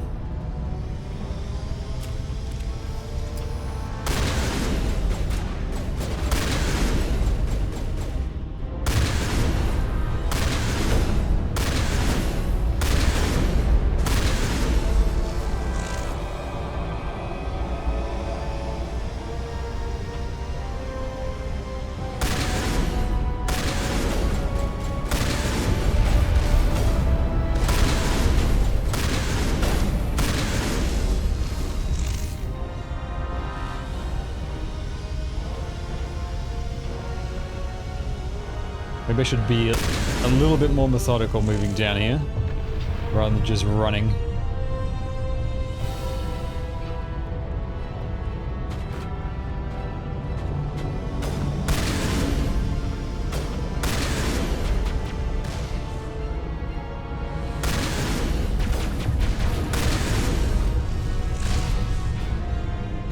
Can I kill that from here?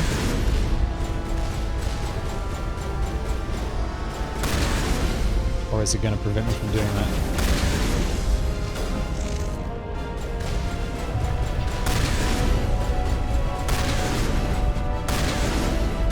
Can't tell if I'm doing any damage to it.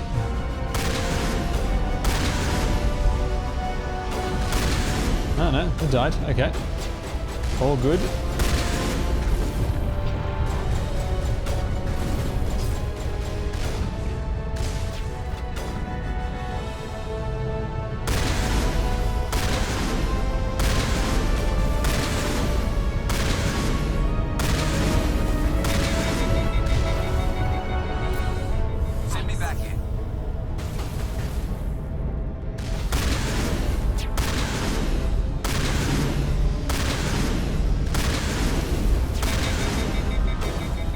Oh, there's a guy behind us. He's the one who keeps killing the team. How did you live?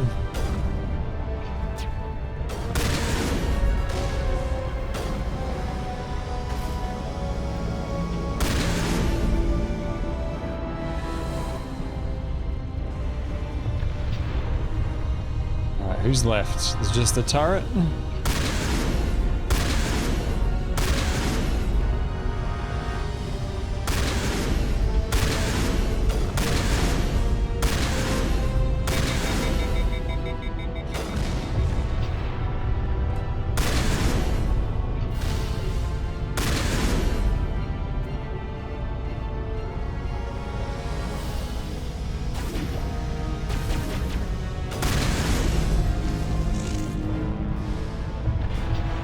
Anyone else?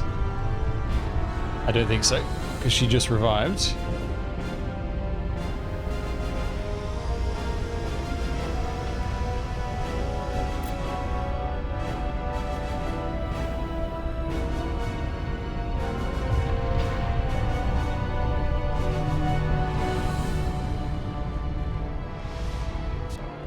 Hey, we got through.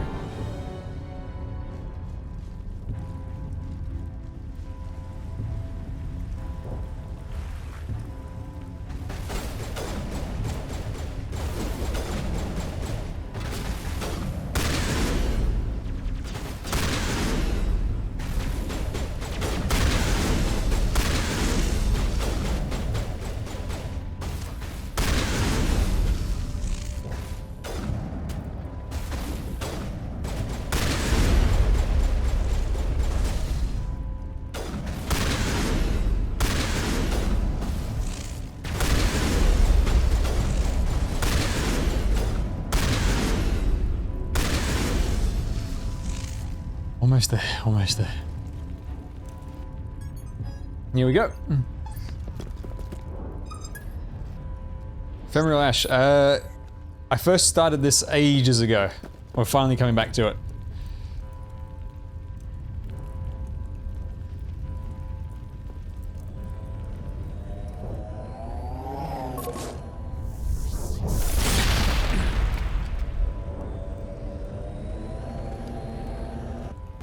I was afraid you wouldn't make it in time, Shepard. Had to wipe out a few hundred of your followers along the way. Sorry if I kept you waiting. You've lost. You know that, don't you? In a few minutes, Sovereign will have full control of all the Citadel systems. The relay will open. Shep is awesome. The Reapers will return. I'm heading to that master control panel and you can't stop me. You survived our encounter on Vermeer, but I've changed since then. Improved. Sovereign has upgraded me. Fancy hardware's not gonna save you. You don't understand, Shepard. There is a place for organics in the New Order. The Reapers need men and women of action. People like us. Sovereign recognizes your value. You've impressed it. Surrender to the Reapers, and you will be spared. Join us, and we can find a place for you. I'd rather die than live like that. Then you will die. And your companions.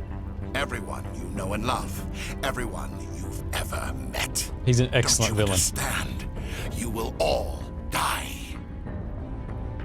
The Reapers can't be stopped. Not by the Protheans. Not by you.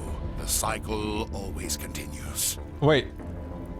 How the hell do I not have enough Renegade? Sovereign's control. I must be like a few points off for full. See that? I think I should have done maybe a couple of extra side missions. Organic and machine. I didn't think of that before going in. I didn't think to look. The strengths of both, the weaknesses of neither. I am a vision of the future, Shepard. The evolution of all organic life. This is our destiny. Join Sovereign and experience a true rebirth. No more it's unfortunate. stalling, Saren. Let's finish this.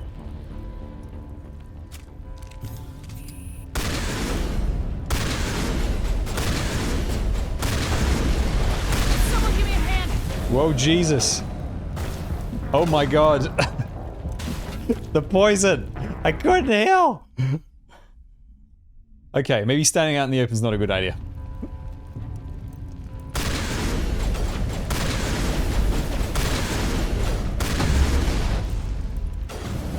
Yeah, he just one-shots my allies.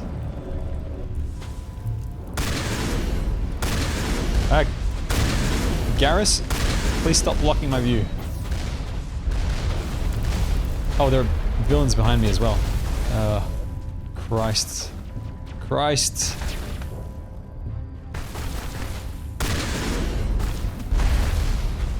Jesus, and his bullets have like perfect accuracy. How the hell did that not hit? Right, I'm gonna die. I think right away I need to run off and take out these guys first.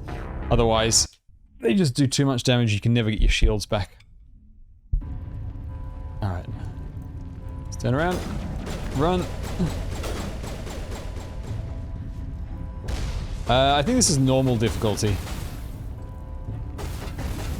Hang on, where are they?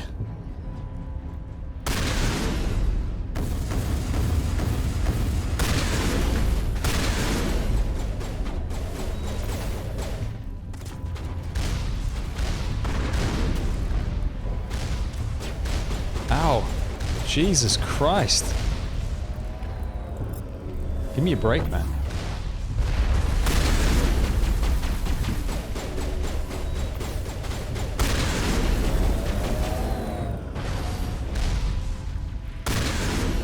Oh, he spawns them in a different spot. Well, here's still better because it means everything's on the one side. But he still just does a ridiculous amount of damage per hit.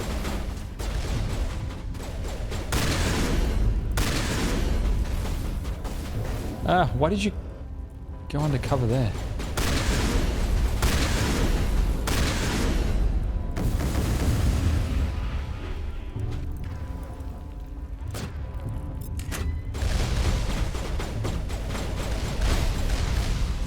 Where is he?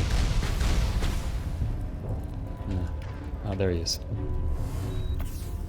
Alright, Garrus, resurrect and distract him, please. Oh, Jesus.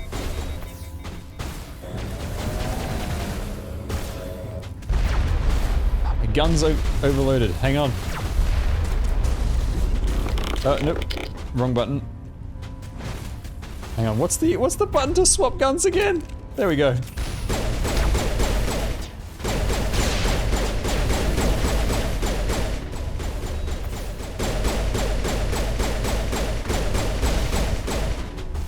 Jesus Christ. All right.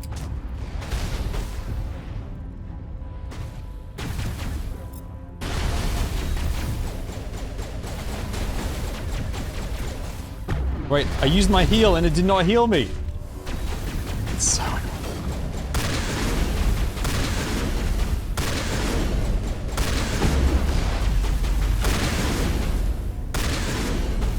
As soon as I get his shield down, he just uses an ability to get all of his shield back. Which is rather irritating, I must admit. Oh, Garrus, how the hell did you end up here? You died on the other side.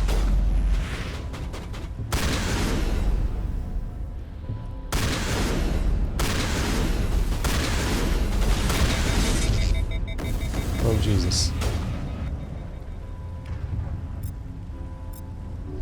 It's payback time. Actually, I barely use my abilities in this.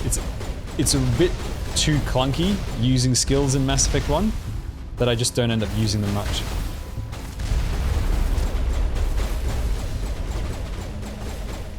Oh, I'm down to my last health pack. Hang on, why doesn't it...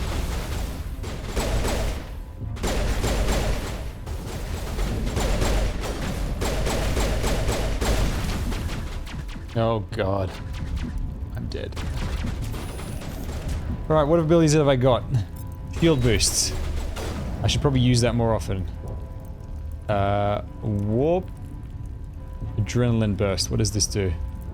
Recharges all talents. Ah, that's a good one to use.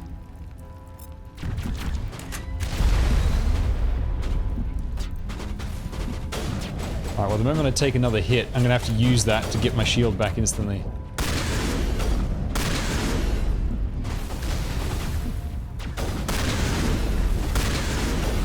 Am I hitting him or the tree? Oh Jesus, oh Jesus, oh Jesus. Oh god, they're all here. Is there anywhere I can get more med packs?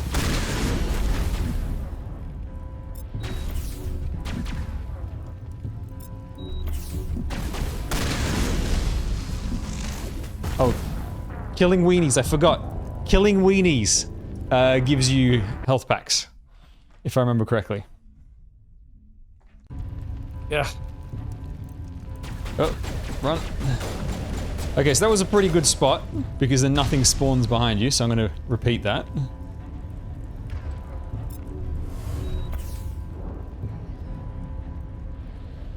Okay. Hang on, where is he? The guy's a goddamn sniper! He can see me from across the map. Oh god, both my teammates are down. Come on, fellas. Please stop dying in one hit.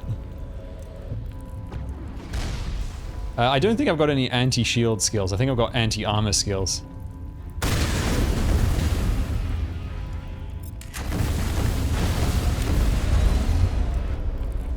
That was a big hit. Right. What I need is this to come back up.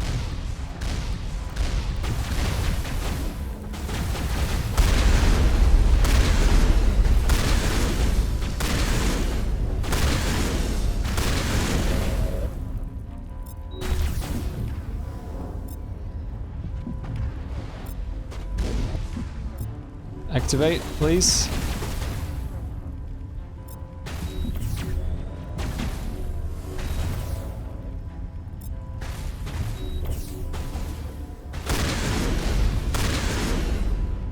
Okay. Right, we've stabilized. Now what's going on? Alright, let's do this shot again. Let's try and hit him. Oh, that hit. Yeah, it takes up like a quarter of his health, that special attack. Which is pretty good.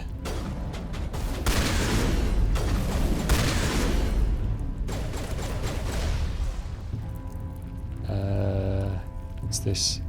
Throw. Damages all enemies and objects, making them...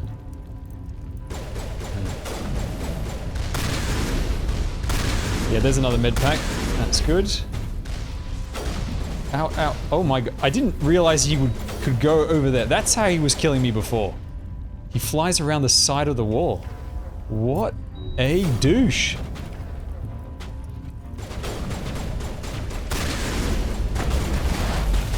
Oh my god. It's right there. Yep. Okay, so just 4 shots from that. And, he's gonna die. Which means if I just use Adrenaline Rush, and then I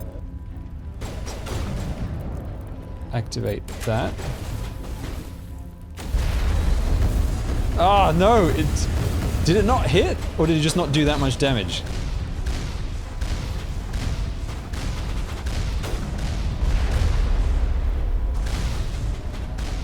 You done firing rockets, man?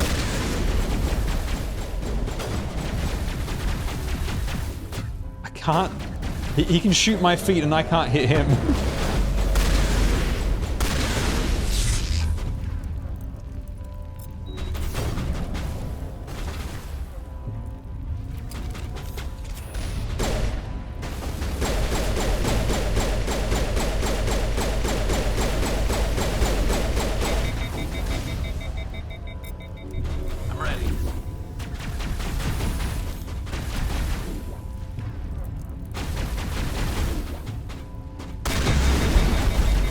Ow! Jesus Christ. That was just painful. Alright, my skill's ready. I just need him to move away from there.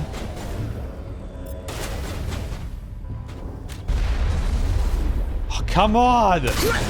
There we go.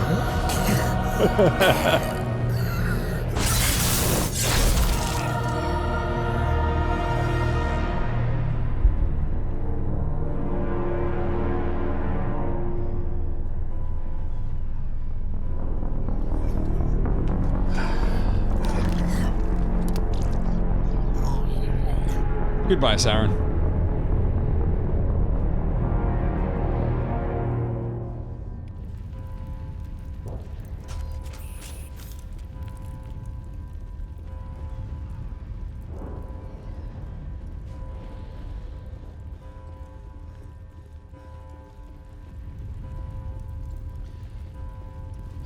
We saved the galaxy.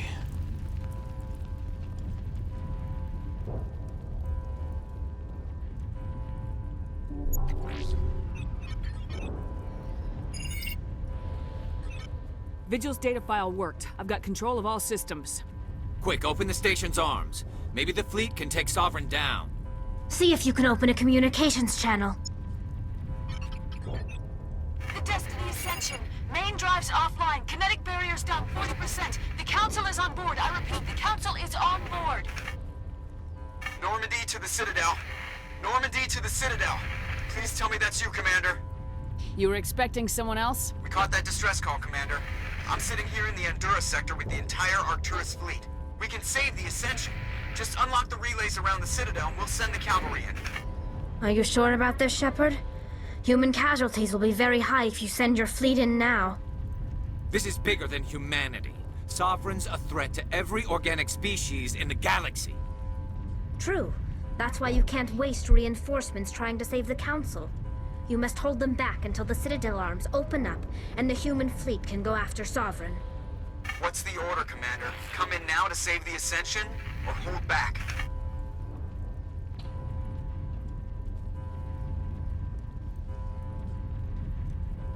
If I remember correctly, saving the council is more interesting for the story in the next game. If you don't save the council, they're absolute douchebags, but they are more interesting being around. I think if you don't save the council, it just puts like generic characters of the same races, doesn't it? Yeah. Opening the relays now, Joker. We need to save the Ascension no matter what the cost. I hope the Council appreciates this. Oh, they won't, because they're a bunch of douchebags. Alliance ships, move in. Save the Destiny Ascension.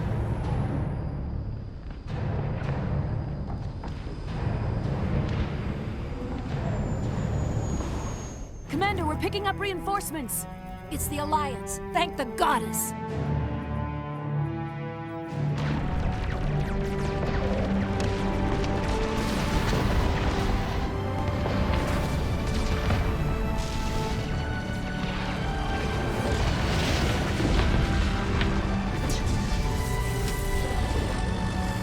These cutscenes are so awesome. Destiny Ascension, you are all clear. Repeat, you are all clear. The Citadel's opening. All ships move in. Concentrate on Sovereign.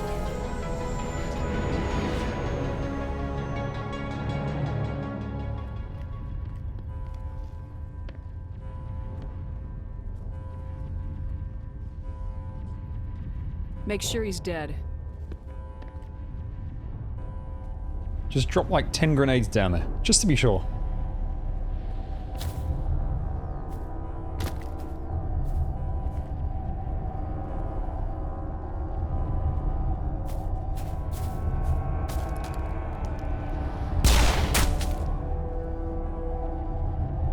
A couple more wouldn't hurt.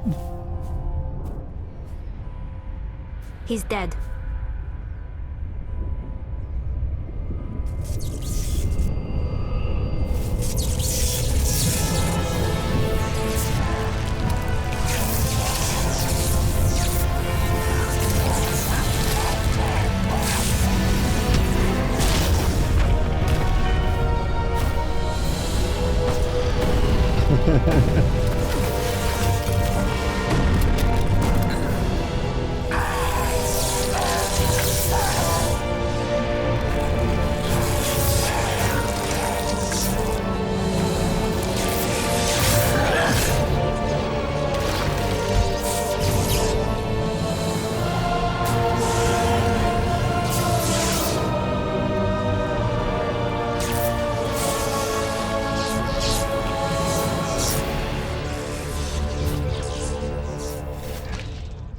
I am sovereign, and this station is mine.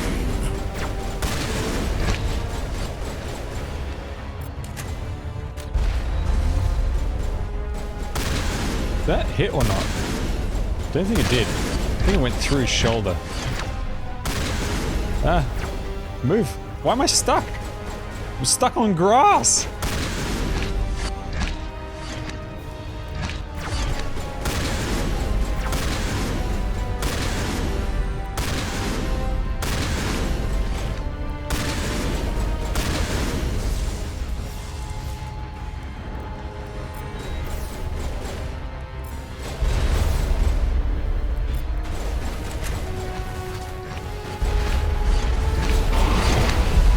Stop moving.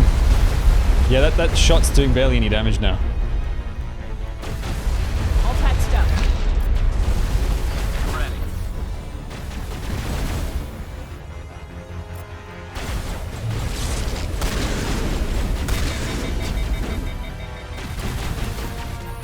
He keeps making my guns overload.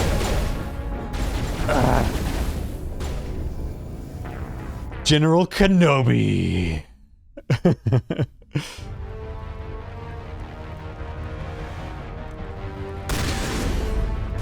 Yeah, I do just no damage to his barriers. I should have brought someone who's good against barriers. I think there's like a skill that does, against a regular enemy, instantly removes a barrier. I'll probably do big damage to this one.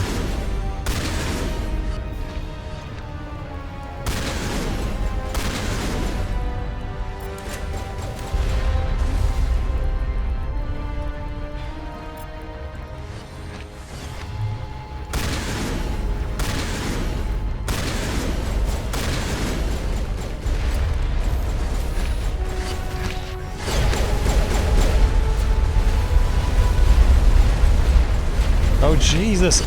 He's bombing me on one side. I'm getting sniped on the other. There's just too much going on.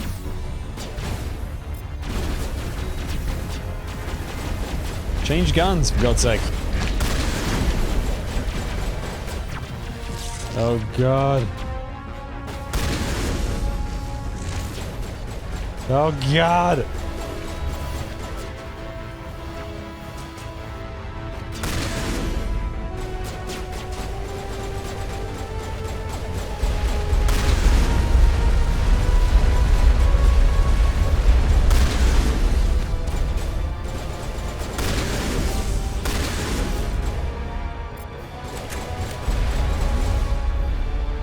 When he's got his shield up, it doesn't do anything.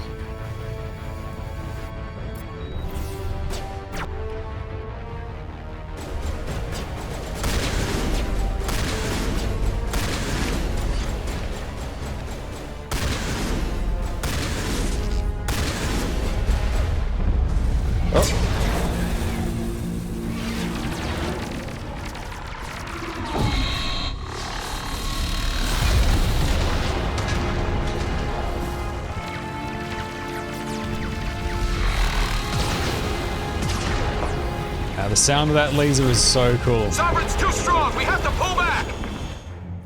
Negative. This is our only chance. Take that monster down no matter what the cost.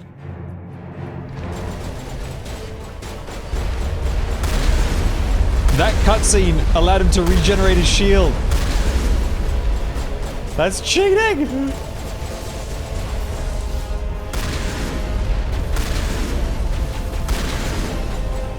How are you not dead? Got shot point blank range.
He's almost dead. There we go.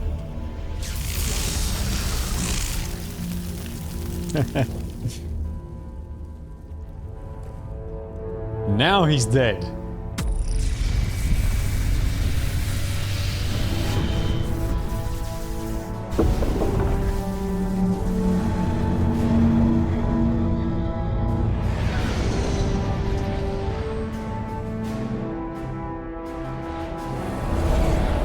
Its shields are down. Now's our chance.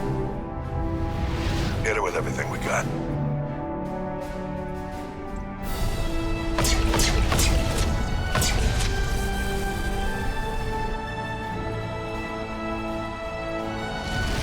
Hard on my flank! We're going in!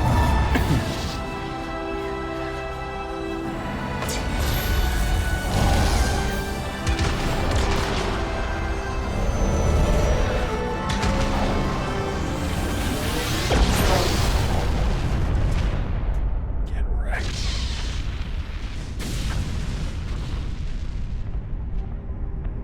We're having fried lobster for dinner today.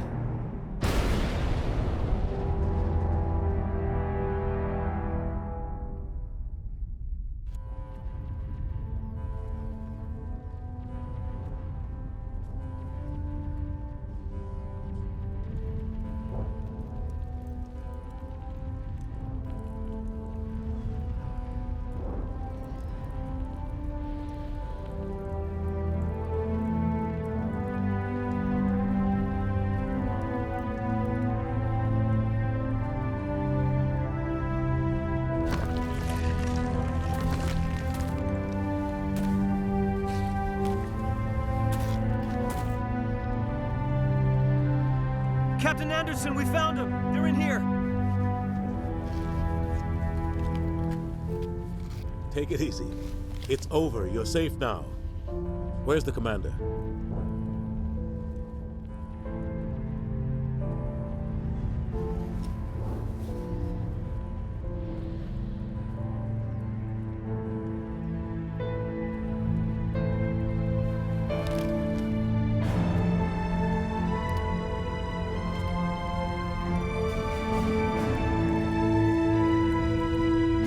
Anderson is a great character.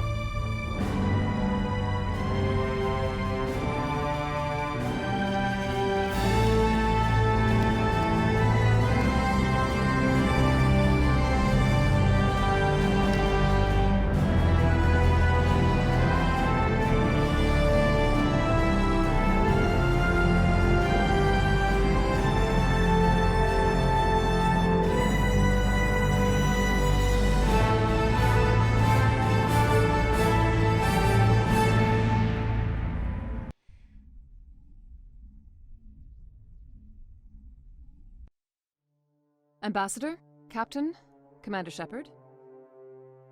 We have gathered here to recognize the enormous contributions of the Alliance forces in the war against Sovereign and the Geth.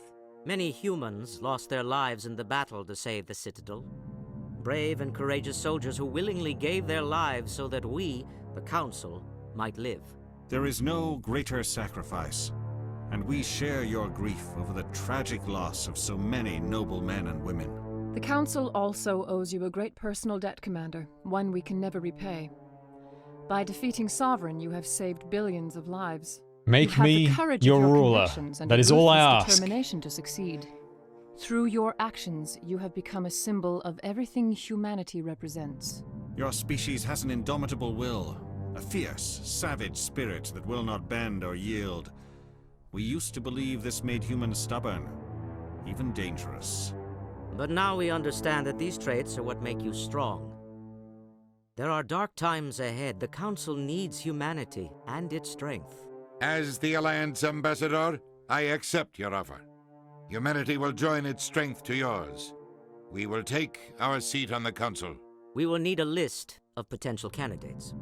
Given all that has happened, I am sure your recommendation will carry a great deal of weight, Commander.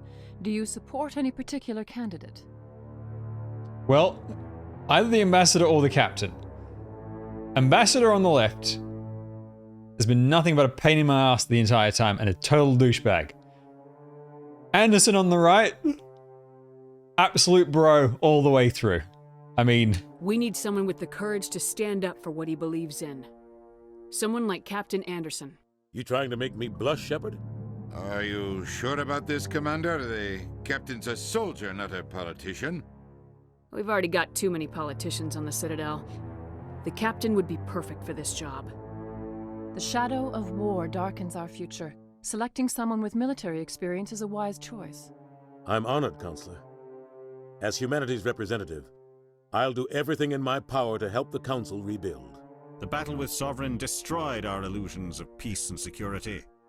Now the galaxy will look to us, the Council, to defend them. Sovereign alone nearly wiped you out. You won't stand a chance if the whole Reaper fleet shows up. Not unless I find some way to stop them.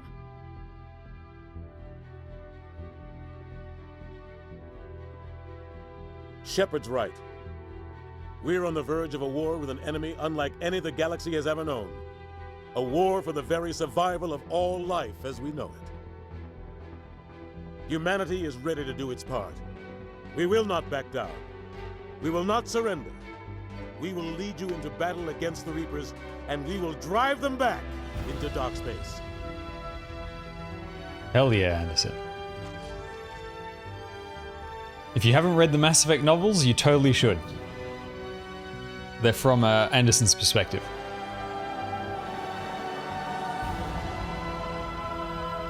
And they take place, there's 3 books, each one takes place before each of the 3 games.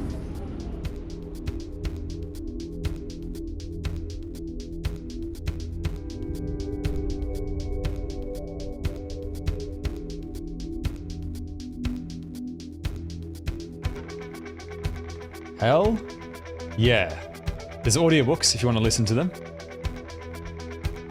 And the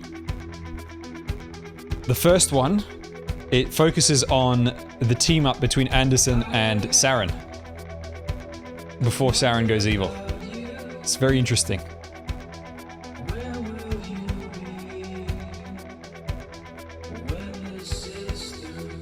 And that's Mass Effect. So in future we'll definitely do 2 and 3, but I'll leave that for some time. The opening to Mass Effect 2 is probably the best opening. It's definitely the most memorable opening to a video game for me. That first bit is so good.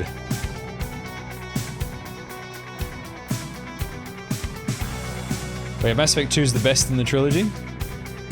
And that start, oh, so good.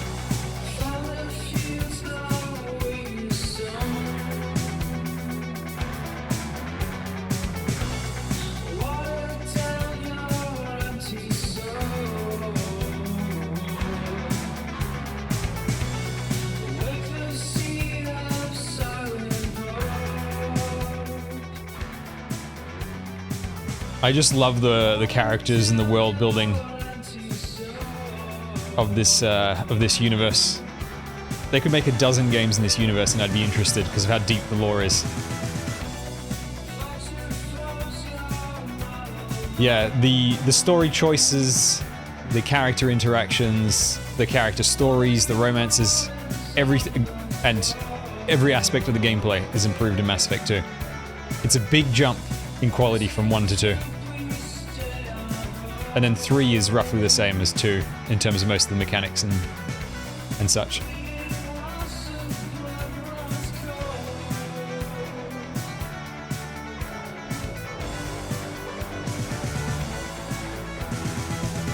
The Tally vs. Legion stuff.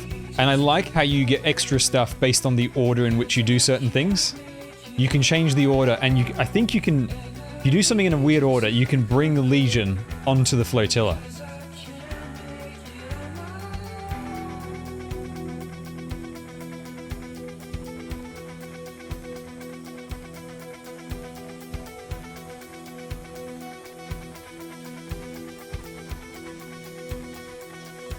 For me, the biggest difficulty with Mass Effect 2 is that you can only bring 2 people in your party with you.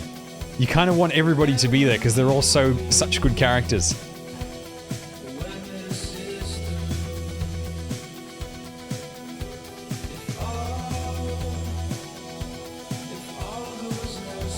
Fred Tatasciore is the voice of Saren. Amazing voice actor.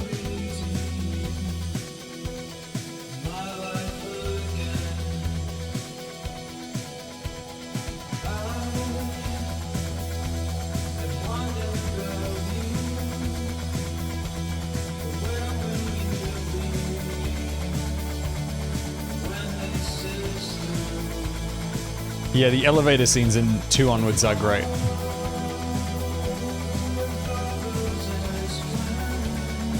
Yeah, BioWare really, really fell off. What was the last good BioWare game? Dragon Age 3?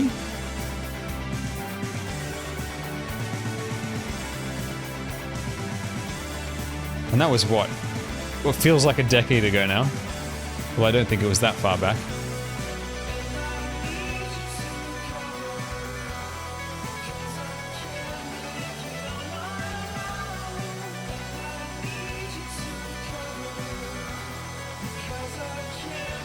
This music's great. Although in my ears it's very loud. So I've turned it down for you guys to half volume. And I'm trying not to yell. You know that thing you do when you're in a loud place? And so you raise your voice to compensate?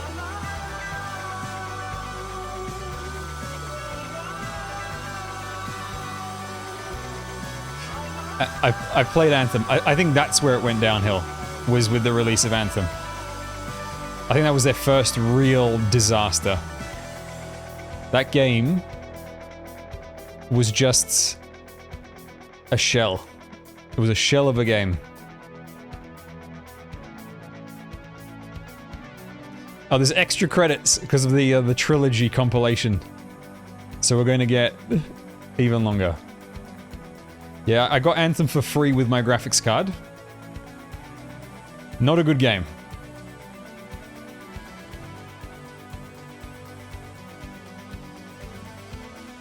Yeah, it had some. That's why I call it a shell of a game, because you've got a world, but there's nothing in it. You've got flying, but the flying just gets you from place to place. There's no actual gameplay to do with the flying. The suits were kind of cool. The combat at its basics was kind of cool, but the enemies weren't. So there was all this. It's like, okay, you've got the shell, and then you've got to fill it with substance, and they just never got to that filling part.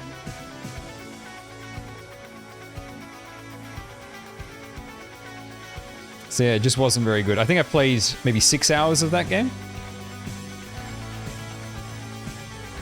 Yeah, it's like... And I'm surprised they couldn't do something, because you could just look at... You look at Warframe, you look at even Destiny. It could totally work.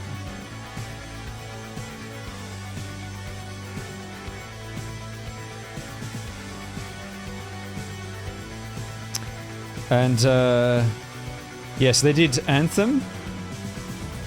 They did Andromeda, which was okay in the end. The main problem with Andromeda is it was just a real letdown after the Mass Effect trilogy.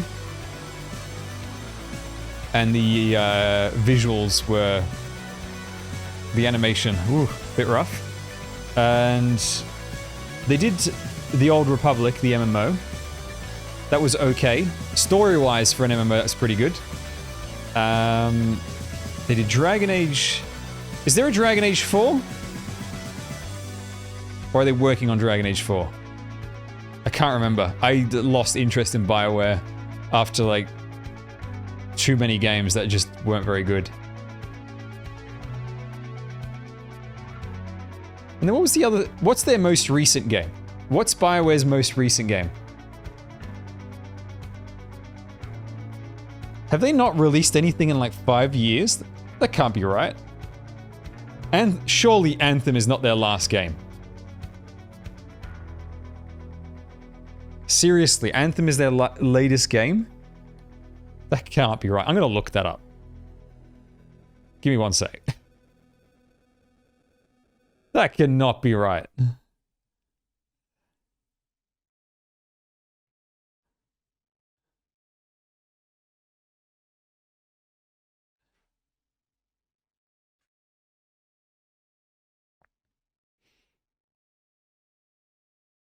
Anthem, Mass Effect Legendary Edition, which is what we're playing now, and they're working on another Dragon Age and another Mass Effect.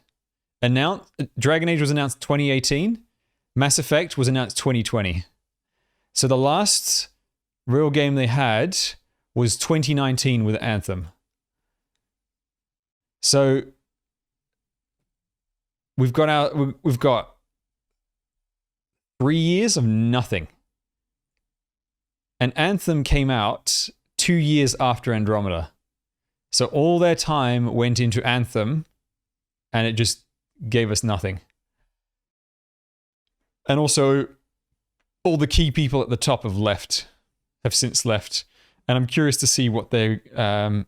I know that many of them went and created their own studio, so I'm curious to see what they're going to make.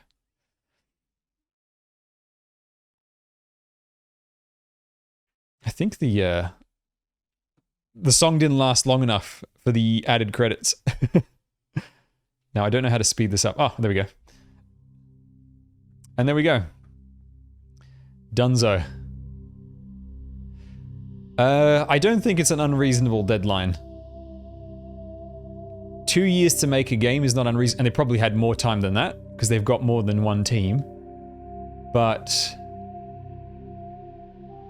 I think the issue with Anthem is that they just couldn't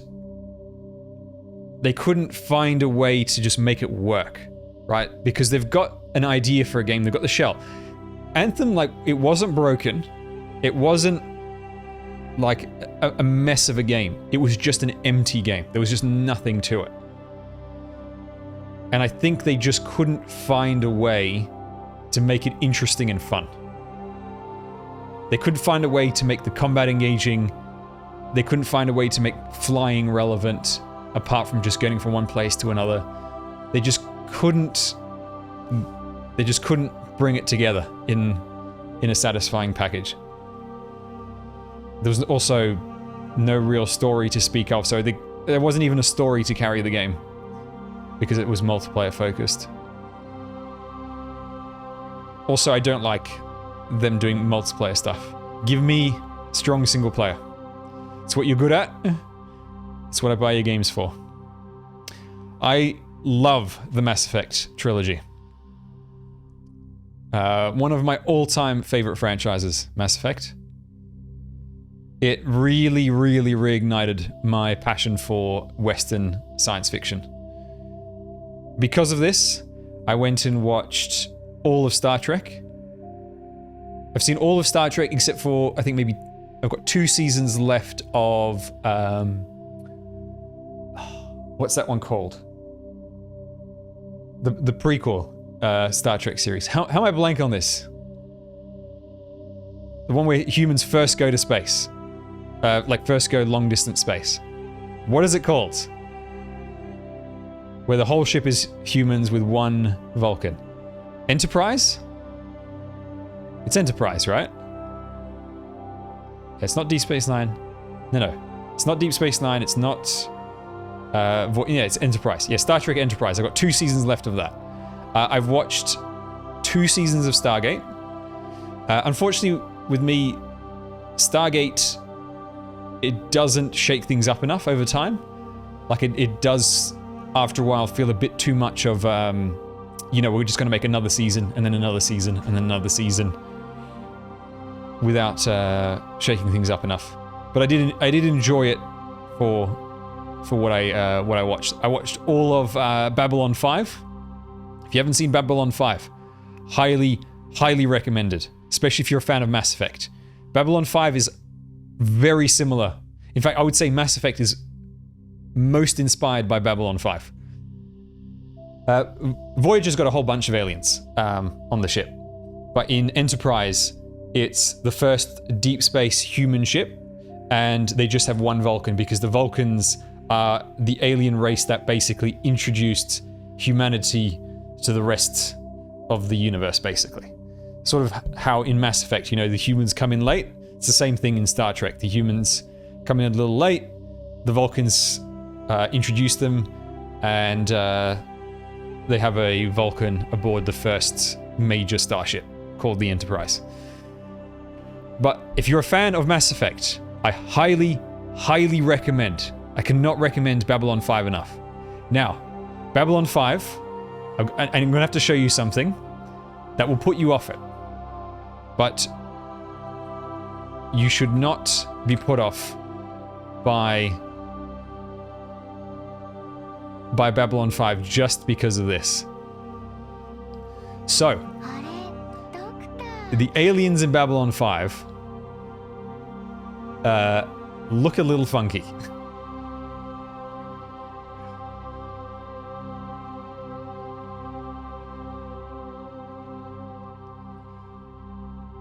So you see these guys right here.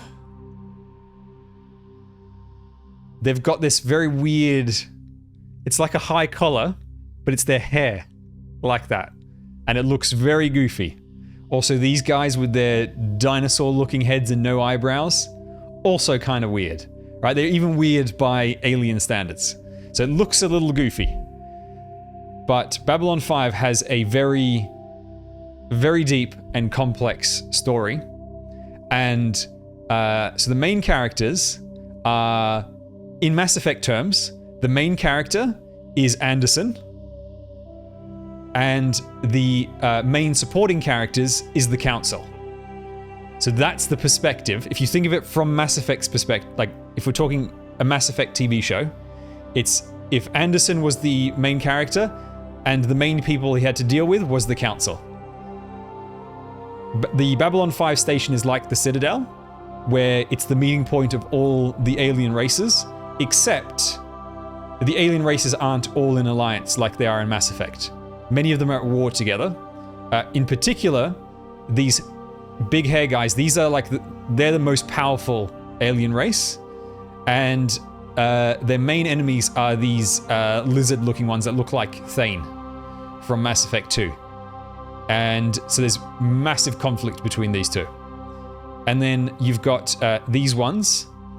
They're like the equivalent of the Protoss, sort of. They're like the closest thing to like the elven race of aliens. And they were at war with the humans, you know, like the Turians, but now they're very close allies. And yeah, so it's largely about dealing with the politics on the Babylon 5 station amongst the different races in the Council. And then there's, you know, there's also some action and stuff, but it's a lot more character and drama focused, like Mass Effect. So very, very good series. I highly, highly recommend it. Do not be put off by the outdated looking alien designs. These two characters are the two best characters in the show. They are excellent, excellent characters. Earlier on, we watched Cyberpunk Edgerunners. We talked about great character arcs and really, like, you know, brutal character arcs. These two fit that bill as well. Highly recommend you watch this show. And unlike things like Star Trek, it's a lot more plot driven. There's a lot less episode of the week. There is a little bit of that. You know, you'll have, like, you know, the A plot and the B plot. The A plot will be something that gets resolved within that episode, but the B plot will generally be something about the ongoing story, like some conflict between two alien races, some mysterious, you know, entity in space that's causing problems, etc., etc. And it also has things like the Protheans and things like the Reapers and, you know, all lore and all that kind of stuff. So Babylon 5 definitely feels the biggest inspiration point for Mass Effect. So if you're a fan of Mass Effect, you will love Babylon 5. It gets big thumbs up from me. And if you just like sci-fi in general, I cannot recommend Star Trek, the original series, Star Trek The Next Generation, Star Trek Deep Space Nine, and Star Trek Voyager. Those 4 series are all worth watching. They do have their up and down moments, but overall, they're fantastic. Star Trek Original, final season goes off, it loses a bit of steam. TNG, weirdly enough, the first season is the worst, because at the time of the writing of the first season, Gene Roddenberry, the creator of Star Trek, was involved. And Gene, he had this mandate where you could not have interpersonal character drama. His vision of the future was that we had evolved past personal squabbles and personal drama. The problem with that is it makes for very boring characters on TV. Because they've just got no... There's no real problems with them. Every problem a character has is some mysterious alien entity is causing problems. You know, it's mind controlling this person, or, you know, they're infected by this, or they need to figure out how to do this thing before the bad guys blow them up. You know, that kind of conflict. And so it made for very stiff, wooden characters. However, he fell sick after that, and his involvement lessened with the show, and eventually he did pass away. But it meant that the writers could do whatever they wanted at that point. And so from season 2 onwards, it gets significantly better. So if you're someone who wants to get straight to the good part, Star Trek, you can literally, TNG, start season 2. It doesn't have, it's not much of an ongoing story type series. And the ongoing story that does happen, which is related to the Borg, the cyborg alien race that takes control of every race it sees. It assimilates them. That plot doesn't start until a few seasons in, really. So you're fine to skip the first season if you feel like it. So yeah, those are my sci-fi recommendations. And as far as books go, I mean, you can always go to the classics. You know, The Foundation. That's great. Read some Asimov. For the anime and manga fans out there, good sci-fi. I highly recommend the manga Pluto. It's written by the same guy who did Monster, and it's set, weirdly enough, this is going to sound very, very weird, it's a very serious adult drama about a android detective who's investigating the murder of a human at the hands of an android, which shouldn't be possible, because it should be impossible for an android to kill a human, according to the programming. Pluto is set in the world of Astro Boy. It's an adult series, not for kids, but it's set in the world of Astro Boy. Sounds weird, but it totally works. It totally works. And Astro Boy is a character in the series, but it's not kiddie at all. Yeah. Yeah, there's Astro Boy that you're thinking of, and you're like, what the hell? How does that work? But it totally works. Basically, it takes the Astro Boy concept, but takes it very seriously. It goes, okay, what if there was an android like Astro Boy created, which would then lead to the creation of other androids? So what would that be like in the world? And in this world, let's imagine that androids can't kill humans, but what happens if it seems like one of them has? What would happen then? Did I watch the anime? Unfortunately, I don't remember most anime by the Japanese name, so let me look that up. What is that?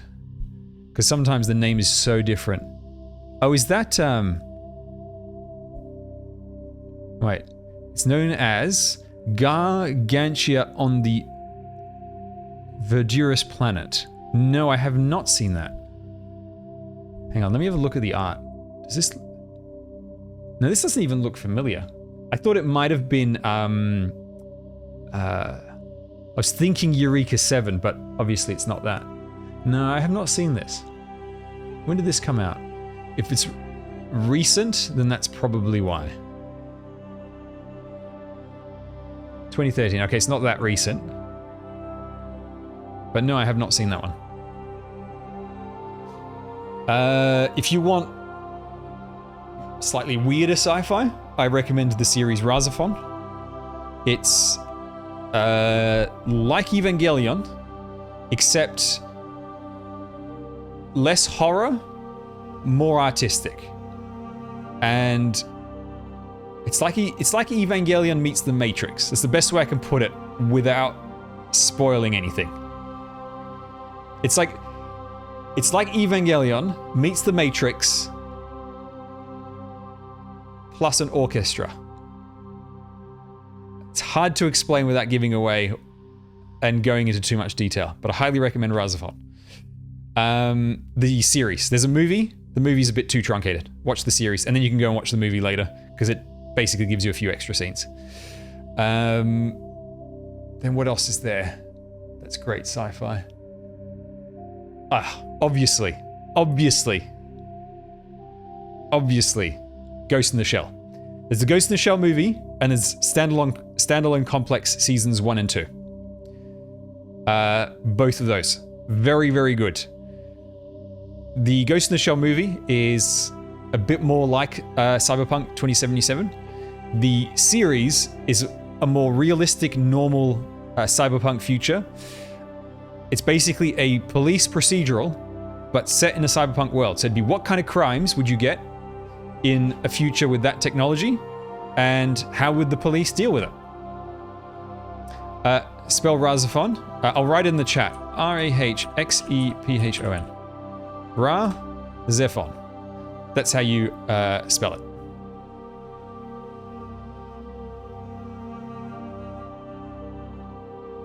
Oh, that's a good idea. Not being able to understand the language. That's like that. Speaking of good sci-fi movies, watch the movie Arrival. It's all about first encounter with an alien race and being unable to understand their language and just trying to communicate. Like just trying to speak and understand what they're saying. The whole movie's about that. It's just about trying to decipher like what is essentially hello. Like one sentence. It's just trying to decipher that. It's the whole movie, and it's really quite good. What else is there that's great? Who can forget? Blade Runner. I'm not a big fan of the original. I think the original Blade Runner is too long and too slow. And I think most people will find it very boring. However, the sequel, the one that came out recently, that one is great. And you don't need to watch the original to enjoy the sequel. In fact, all you would need to do really is you could just watch a 5-minute summary of Blade Runner, the first one, to get all the context of the second one, if you want the extra little details. Great film, that one. Fun sci-fi. One of my favorite fun sci-fi films. The Fifth Element. Love that movie. The Fifth Element is fantastic. Chris Tucker as a Camp Elvis on a space cruiser. So funny. So funny. It's also got Bilbo Baggins as a priest, and Mila Jovovich of the Resident Evil series. She's the alien conduit. And there's Bruce Willis as the protagonist, basically playing Bruce Willis, which really works because he plays a very bland, normal character in a completely wacky alien universe world. What else is there? What other great sci-fi can I recommend? For anime, of course, you cannot forget the big sci-fi franchise, Gundam. Now, Gundam has 1,000 series. We should do a whole episode talking about Gundam. I've seen a lot of Gundam. And even then, I think I'm only about halfway through all of Gundam, because there is so much Gundam. It's ridiculous. However, most of it is disconnected. It's largely just same universe kind of stuff. Not, this ties into this, ties into this. It's mainly about same universe. There's really like sort of two versions of Gundam. There's main series Gundam, which is the more serious, more political stuff. And then there's like extra Gundam, which is where they can be a bit more crazy. They can be a bit more flashy. It's more standalone and much easier to get into. And Gundam, similar to Fire Emblem, if you're someone who's played the Fire Emblem series, or it's similar in Final Fantasy, a lot of Japanese series like to do this, where they'll have like staple tropes that appear in every single game in the series. So in Fire Emblem, there's always like these like 12 different characters, and there'll be a version of those 12 different characters in every game. And so Gundam does that same kind of thing, where there'll always be these particular things in pretty much every version of Gundam. But they're not really related or connected. Sometimes a character will be like that other character because he's a fan, like of the character that was that archetype in the last series, that kind of thing. So for Gundam, my recommendations are the mainline Gundam. The best series to watch is Gundam Origin. It's a remake of the original series, but told from the anti-hero's perspective, who's the best character, definitely the best character in Gundam, Char. If you've ever seen him, you'll recognize him. He's a guy in red military uniform with a white helmet / mask thing. He's definitely the best. And so the remake is told from his perspective, which is by far more interesting than being told from your generic Gundam protagonist. So mainline Gundam, that's the best one to go for. Plus it's the start of the story, the start of the franchise. Tiger and Bunny. Tiger and Bunny is very fun. Tiger and Bunny is like if you took how do I put it? You take the augmented characters, augmented people in Cyberpunk, but instead of them, massacring each other, as gangsters, they fight as like superhero kind of things. And it's like Mystery Men. If you've seen Mystery Men, a great campy superhero film, it's like that, but done sci-fi. Very fun. And yeah, it's got some real ads in it. And so for Gundam, for the non-mainline Gundam, the best is Gundam Seed, Iron-Blooded Orphans. 00 is pretty good, but the second season is a bit of a letdown, which is funny enough, the same thing with Gundam Seed. However, Gundam Seed, the first season works by itself. The sequel, the second season, is just them retelling the same story again. Because Seed was so successful and popular, they're like, let's make another one. And they basically just did the same thing again. It was a complete waste of time. Same thing again, but worse. Complete waste of time. See, Iron-Blooded Orphans, 00, Seed, those are really good standalone ones. Yeah, that's my recommendations for Gundam.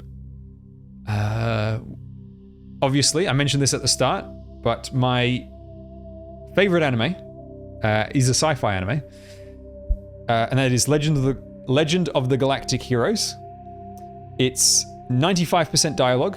It's all about politics and evil machinations. It's got a cast of like 1,000 characters. It does get a little difficult keeping track of all the characters, but it is absolutely riveting. The writing is absolute top tier. It is so well written. And the premise of that one is you've got two main sides. You've got the Free Planets Alliance, which is a democracy, versus the Empire, which is obviously a monarchy. And on one side, you've got Yang, who is a tactician for the Alliance. And he doesn't like war, he doesn't want to fight, but he's such a good tactician that with his tactics, he saves more lives from his side. Meanwhile, on the other side, you've got Reinhardt, who is the brother. He's sort of like brother-in-law to the Emperor. That's the simplest way of putting it. It's more complicated than that, but let's put it that way. He's brother-in-law to the Emperor, and he hates the Emperor for marrying his sister, and he hates how the Emperor treats the Empire, how he uses the Empire. So he wants to rise up in the ranks of the military in order to make a difference in the Empire. And so on one side you got Yang, on the other side you got Reinhardt. There's constant conflicts between them, and then obviously huge amount of conflict, a lot more conflict at home within their own factions. People like trying to overthrow the Emperor, people like trying to backstab Reinhardt and all that. And then on the other side with the democracy, it's just people just doing politics, just trying to get elected. It's your typical real world politics. Nobody getting anything done. People just selling their own planets for the sake of getting elected, etc., etc. Fantastic. 110 episodes of the original series, about 5 side series that add, I think like another 2.5 seasons plus maybe like 3 seasons worth of extra content on the side. Yeah, this is Legend of the Galactic Heroes, yeah. And so there's a lot of content. A lot of content. It's something you really got to get sink your teeth into. It's absolutely fantastic. It won't be for everyone because it is quite old. There's not much animation. And in fact, you can pinpoint certain episodes where they changed improved the quality of the visuals because one scene will look 2 decades older than the next scene. And yeah, but once you get into it, like if you can make it through 3 episodes and like you're fine with it, you'll love it all the way through. But it won't be for everyone because it is pretty much pure dialogue, very little animation, lots of characters, lots of politics, and very long, of course. So, yes, there is the new version of Legend of the Galactic Heroes, which is a much more simplified, shortened version, and it's got flashier visuals, etc., etc. The problem with it is you're really stripping down the material, so it's really shortening it, and so you're not getting the full experience. However, if you do watch the original and you like the idea of the original, but it's too slow for you, you can watch the new one. But the new one does not compare to the original in terms of the story and writing quality. But it is fairly faithful to the original, so it's not like butchering it or anything. It's just you're sort of getting half the material, which is obviously not as good as getting the full thing. Best anime of all time. Absolutely love that series. So yeah, those are a few recommendations of sci-fi stuff for me. I hope I mentioned something that interests you and that you go check it out and enjoy it.